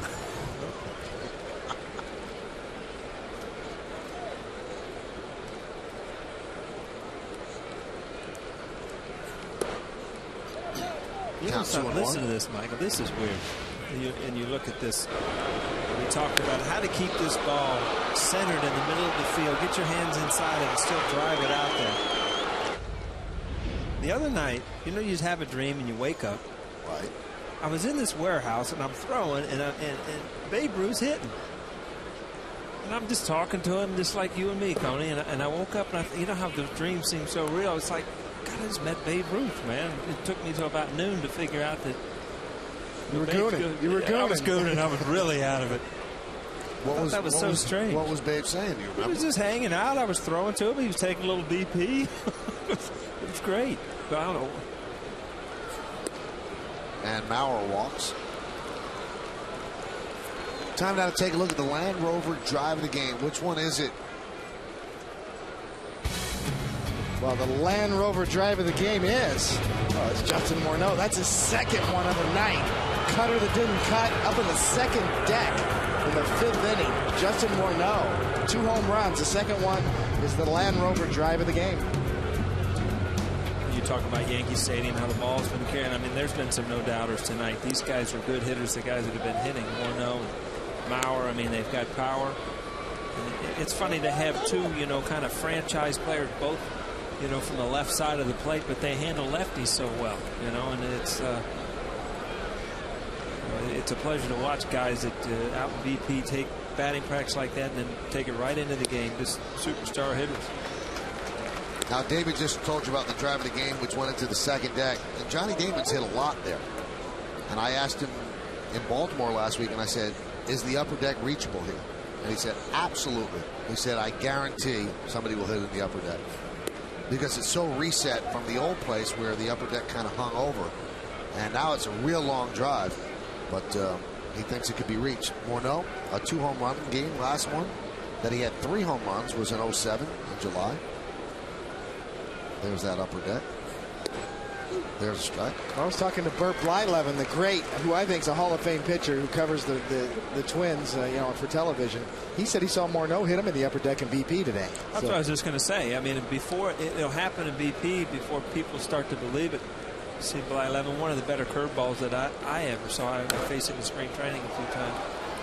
Well, Ken Singleton's got a great line about Burt Blyleven, and he got 62% of the vote his last time. I think he's got 2 or 3 more years. He said if Burt Blyleven doesn't belong in the Hall of Fame, his curveball does. But certainly, anytime you see a young pitcher nowadays with a good curveball, that's the guy you compare him to. Nasty. That guy, in my mind, is a Hall of Famer. And Morneau swings and misses. So Edouard Ramirez gets him on a strikeout. See him throws the first pitch changeup off the plate. Fastball away, gets the call. Running off the plate, 2-1. Gets the call there. Fastball up and away. Comes back with the changeup. Gets it down and in over the plate. And looks like a fastball. That's probably his signature pitch, obviously. Edouard's got a good one.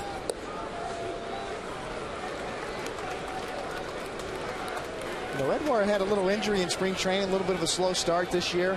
Last year, he really established himself and had a string of unbelievable pitching throughout the summer last year. Showed up in spring training a little lame. You kind of get the sense he hadn't really gotten it going. He's not quite back to full strength. Certainly was a good changeup there to a good hitter. And there's a good fastball. That fastball had a little pop to it. And if you're a hitter right here and you think, man, he just threw his fastball by, and I know he's got a great changeup, now you're really in between both.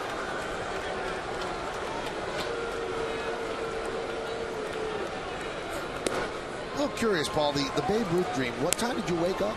It was in the morning. And it took you till noon to realize that it was just a dream. so real. You know, it's just kind of, I know, why are we talking about this? But it was real. I was throwing BP with Babe. It was so great. I mean, I was looking at him, and I'm thinking, this is Babe Ruth, man. And the warehouse thing is the thing I haven't figured out.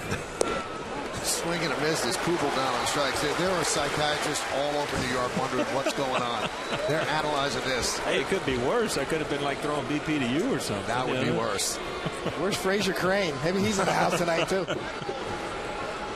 Well, they get through the lefties, so Joe Girardi now is going to go to the bullpen, bring in a right-hander for Michael Kadire. He's trying to keep it right here at 4-2, give his offense a chance in the bottom of the ninth inning. It's going to be Jose Barris. Barris against Kadire. When we return, the Twins lead the Yankees 4-2 right here on Yes.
Nancy Newman brings you all the highlights from this game and around the majors. Plus, Kimberly Jones talks to the team in the clubhouse. It's the WB Mason postgame.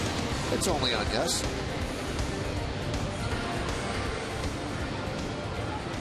There's Jose Barris. 15 and a third. 12 hits, the 10 walks, obviously way too many. He's got dynamic stuff. Sometimes he has a hard time commanding it. 7.04 ERA.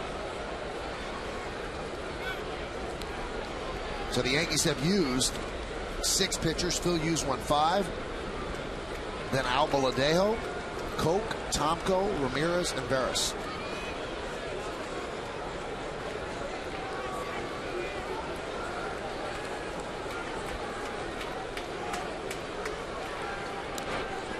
And keeping Maurer close.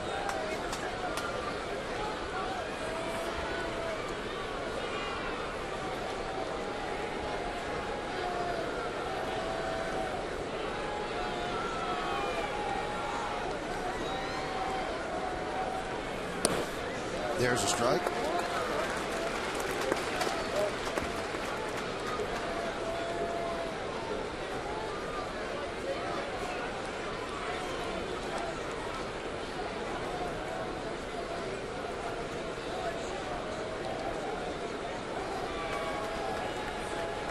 And the 0-1. Tied him up and he fouls it back. Count 0-2. Well, if you want to look ahead to the bottom of the ninth inning, and why wouldn't you? You've got Gardner, Teixeira, and A-Rod. If anybody gets on, Hideki Matsui. And you got Mr. Joe Nathan waiting in the bullpen for Minnesota to come in this game. And he is an outstanding closer.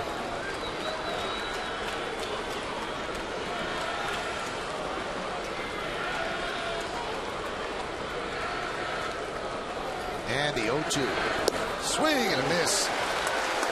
Ball breaking down and away, so the Yankee pitchers strike out the side. No runs, no hits, no errors, and 1 man left on base. Do the Yankees have a rally in their bones? We go to the bottom of the ninth to find out.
it's not a big shock.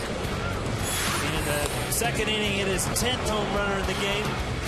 In the 5th inning, he hit another one that was an absolute bomb, which is 11th of the year. Justin Morneau, one of the key players of the Twins' upcoming years. And he's at first base for this bottom of the 9th inning, and they bring in their closer. That's what you do. You take a lead, 3 runs or less, you're bringing your closer, and Joe Nathan's one of the more reliable closers in baseball. He's going to try to get the final 3 outs.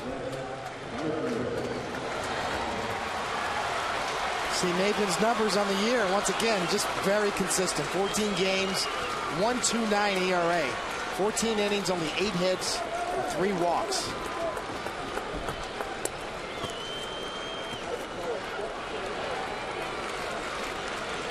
Nathan signed a big contract extension. Then he donated $500,000 to SUNY Stony Brook to support the construction of the new baseball field. That's where he went, and the field was named Joe Nathan Field. So a nice move by him. He signed a 4-year, $47 million extension with the Twins in March of 2008. This is the 4th day in a row that Nathan has pitched. So let's see if, in fact, he has the same stuff. He's 1-0. On Gardner. Yeah, they just came off a big series at home against Detroit. Yesterday they came back from a 5-0 deficit and ended up winning 6-5. So they, they played some close games, and that's why he's been in. Twins are 5-1 on 1-run games this year. Yankees are 4-8 in series openers this year, and 2-3 at home. There's a strike, 2-1. Gardner's trying to scratch his way on any way he can. The Twins are guarding against any kind of bunt. Brendan Harris is on the grass at 3rd. And Morneau is about even with the bag at 1st.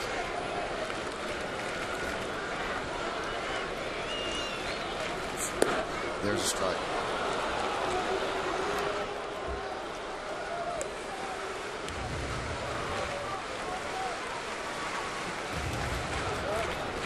Nathan has 7 consecutive scoreless innings.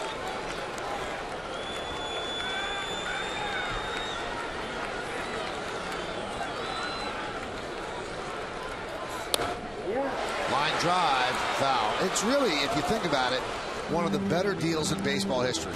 It's got to be in the top 20.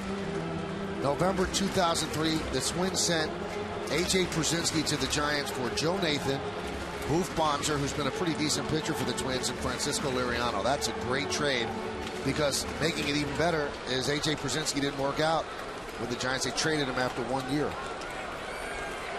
Well, Liriano was originally an outfielder, though, right? Yes, he was. Yeah, he was. Well, yeah, and they converted. The Giants converted him to a pitcher when they signed him.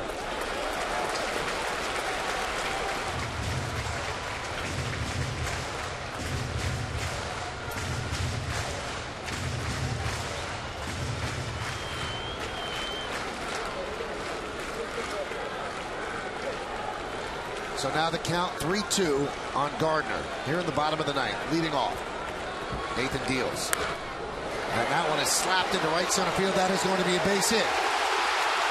In the gap, Gomez cannot cut it off.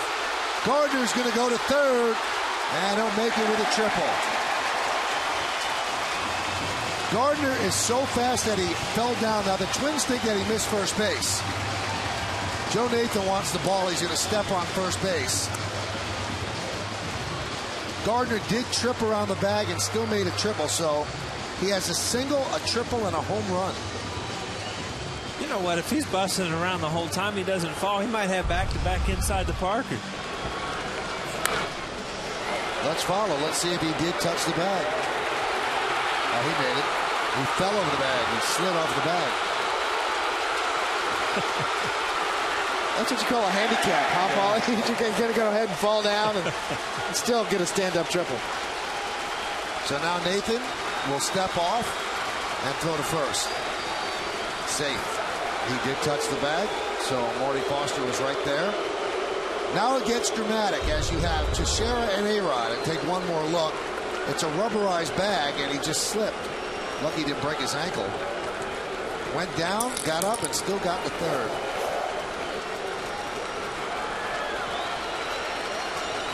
So here's Mark Teixeira. On deck is Alex Rodriguez. Yankees have their chance. They have the tying run at the plate in the bottom of the 9th inning. Nathan will go from the full windup. And there's a ground ball up the middle and through for a base hit. Gardner scores. Teixeira picks up an RBI single, and the Yankees have closed to within 1.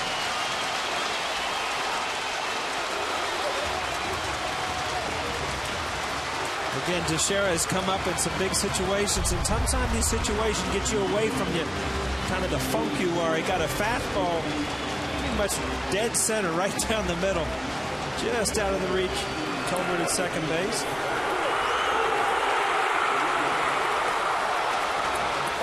And now the plot thickens.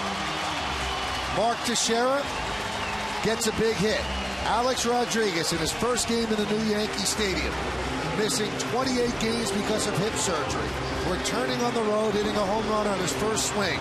So far tonight, 0 for 1 with 3 walks. The one time he made an out, bases loaded.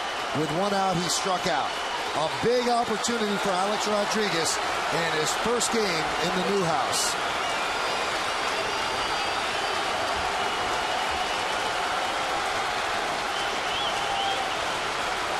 Nathan deals. Low, 1-0. He's had 7 career walk-off home runs, 4 with the Yankees. Last time he did it against Joe Borowski of the Indians in that great 07 season that he had. A-Rod against Nathan is 4 for 9 with 1 double. Outfielders are very, very deep. Brendan Harris close to the line at third and also deep. The 1-0. 2-0.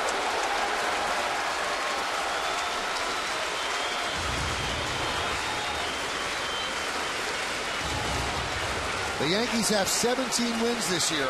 11 of them come from behind victories.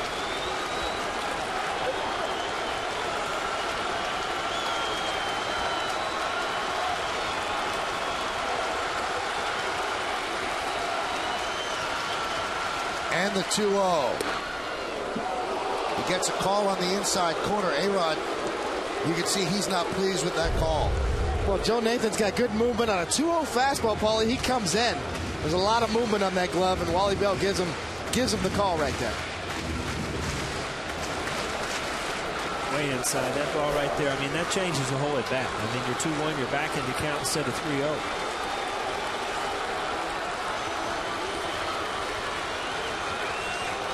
And the 2-1. And another strike and another look back by Alex.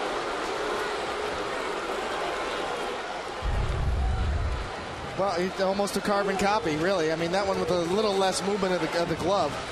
But Nathan is an excellent pitcher. He's got big movement on his sinker, but those are 2 straight pitches that ran in off the plate.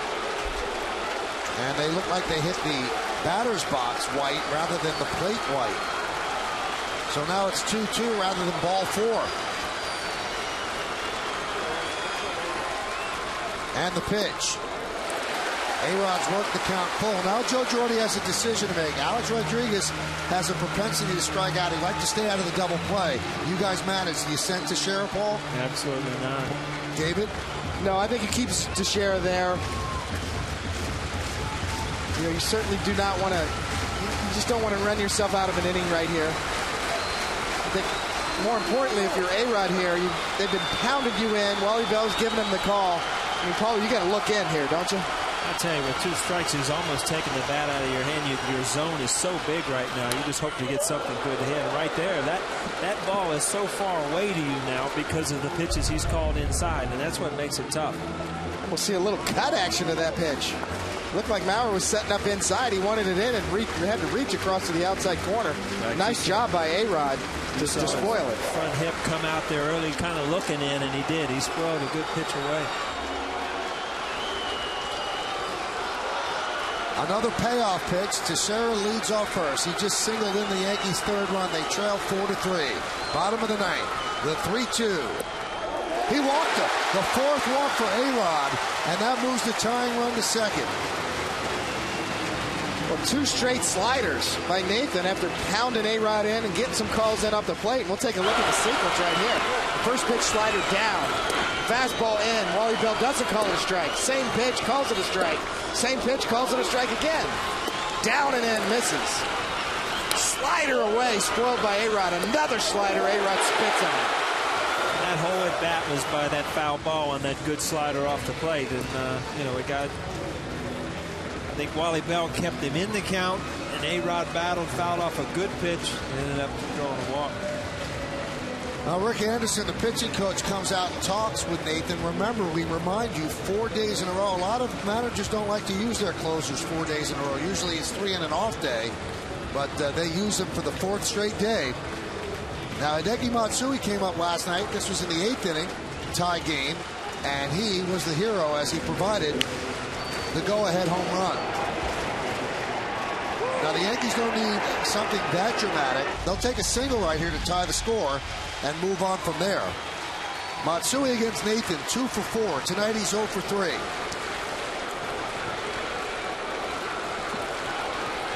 The Yankees in the 9th inning showing a little life. Teixeira's at second. Alex Rodriguez is at first. Nathan deals. Strike. That's what's made Nathan so effective as a closer is that hard sinking fastball.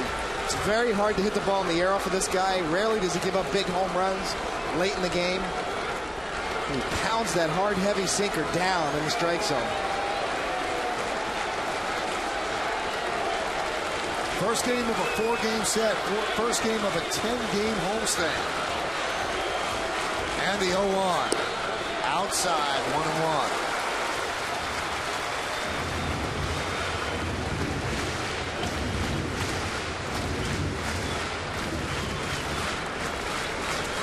Now, over his previous 3 outings, Nathan has thrown just 34 pitches, so he's at 17 right now. Didn't exactly wear himself out over 3 outings, and that's why they use him the 4th straight day. Count 1-1 on Matsui. And the pitch. A little late on that, fouled it away.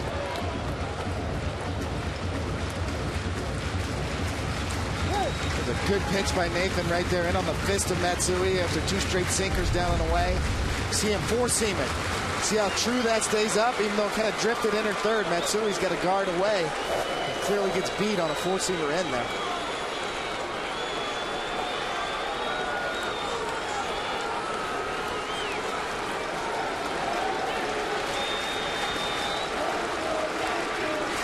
The Yankees have never led in this game. Looking to pull at least even. And the 1-2. Just missed outside the count 2-2. It's like Nathan is able to get ahead in the count now, but he doesn't have that strikeout pitch that he usually has.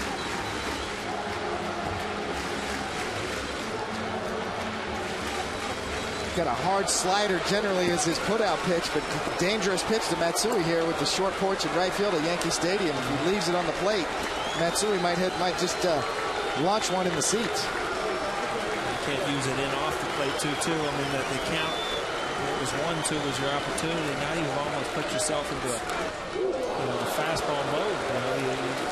If you're going to try to use that slider and get a strikeout in off the plate, you got to use it when you're ahead in the count, not 2-2. Comes inside with another four-seamer. You see that stays true. Up, great pitch above the belt on the inside corner. Matsui actually does a good job of just fighting that pitch off. He's way late on it.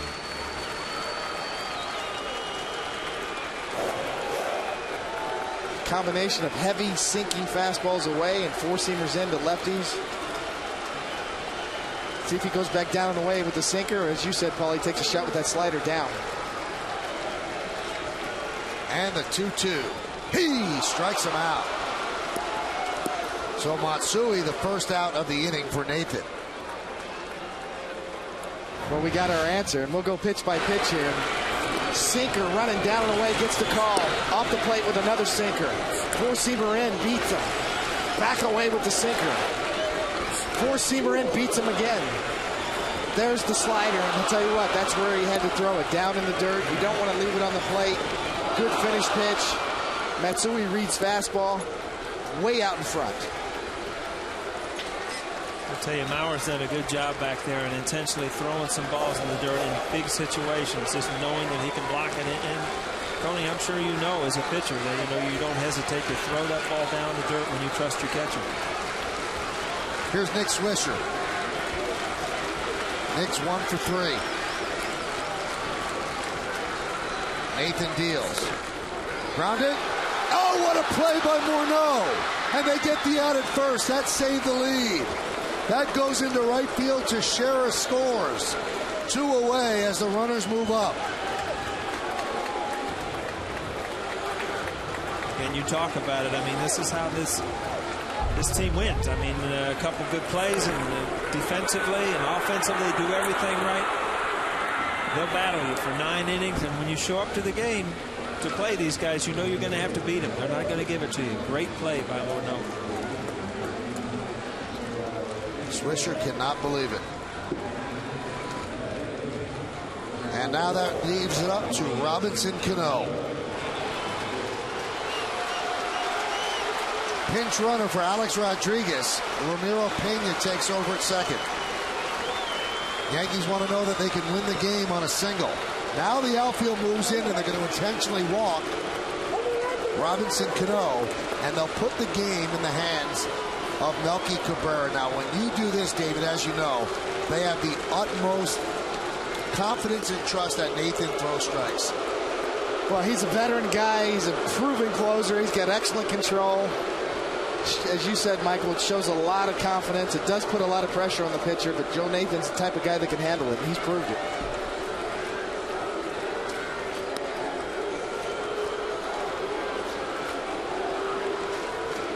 Coney, did you like a shot here at trying to pitch around the guy, or do you just like to go ahead and walk him into this? You know, I always like the shot to see if you can get somebody to chase. You know, and Robinson Cano has shown that if you can jump ahead of him, you might be able to expand the zone and get him to chase. Now, you've got to have an awful lot of confidence in a veteran pitcher to allow him to do that. But I would have personally liked a shot to maybe get ahead of him and see if you can expand the zone and chase. Well, intentional walk to Cano, and that's going to pass the baton to Melky. Melky's had a walk-off moment this year, back on April 22nd against Oakland. Cabrera at the plate, and he goes yard. Ends the game with 1 swing. He does not need something as dramatic as a home run right here. So it comes down to Nathan against Cabrera. The Yankees are trailing 4-3. As you can see, the bases are loaded. Melky tonight is 1 for 4.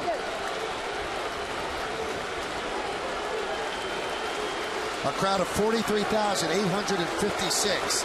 Most of them standing.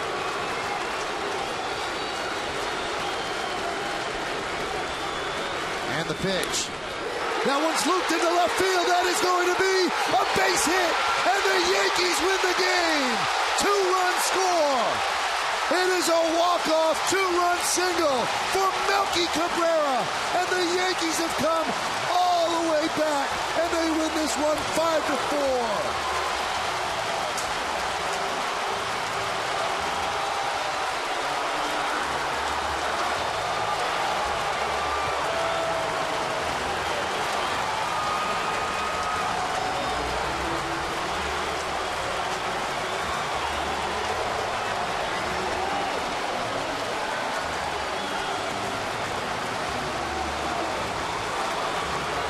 They issue the challenge to Melky and Paul. There's probably no better feeling. They want you to beat them, and he beats them.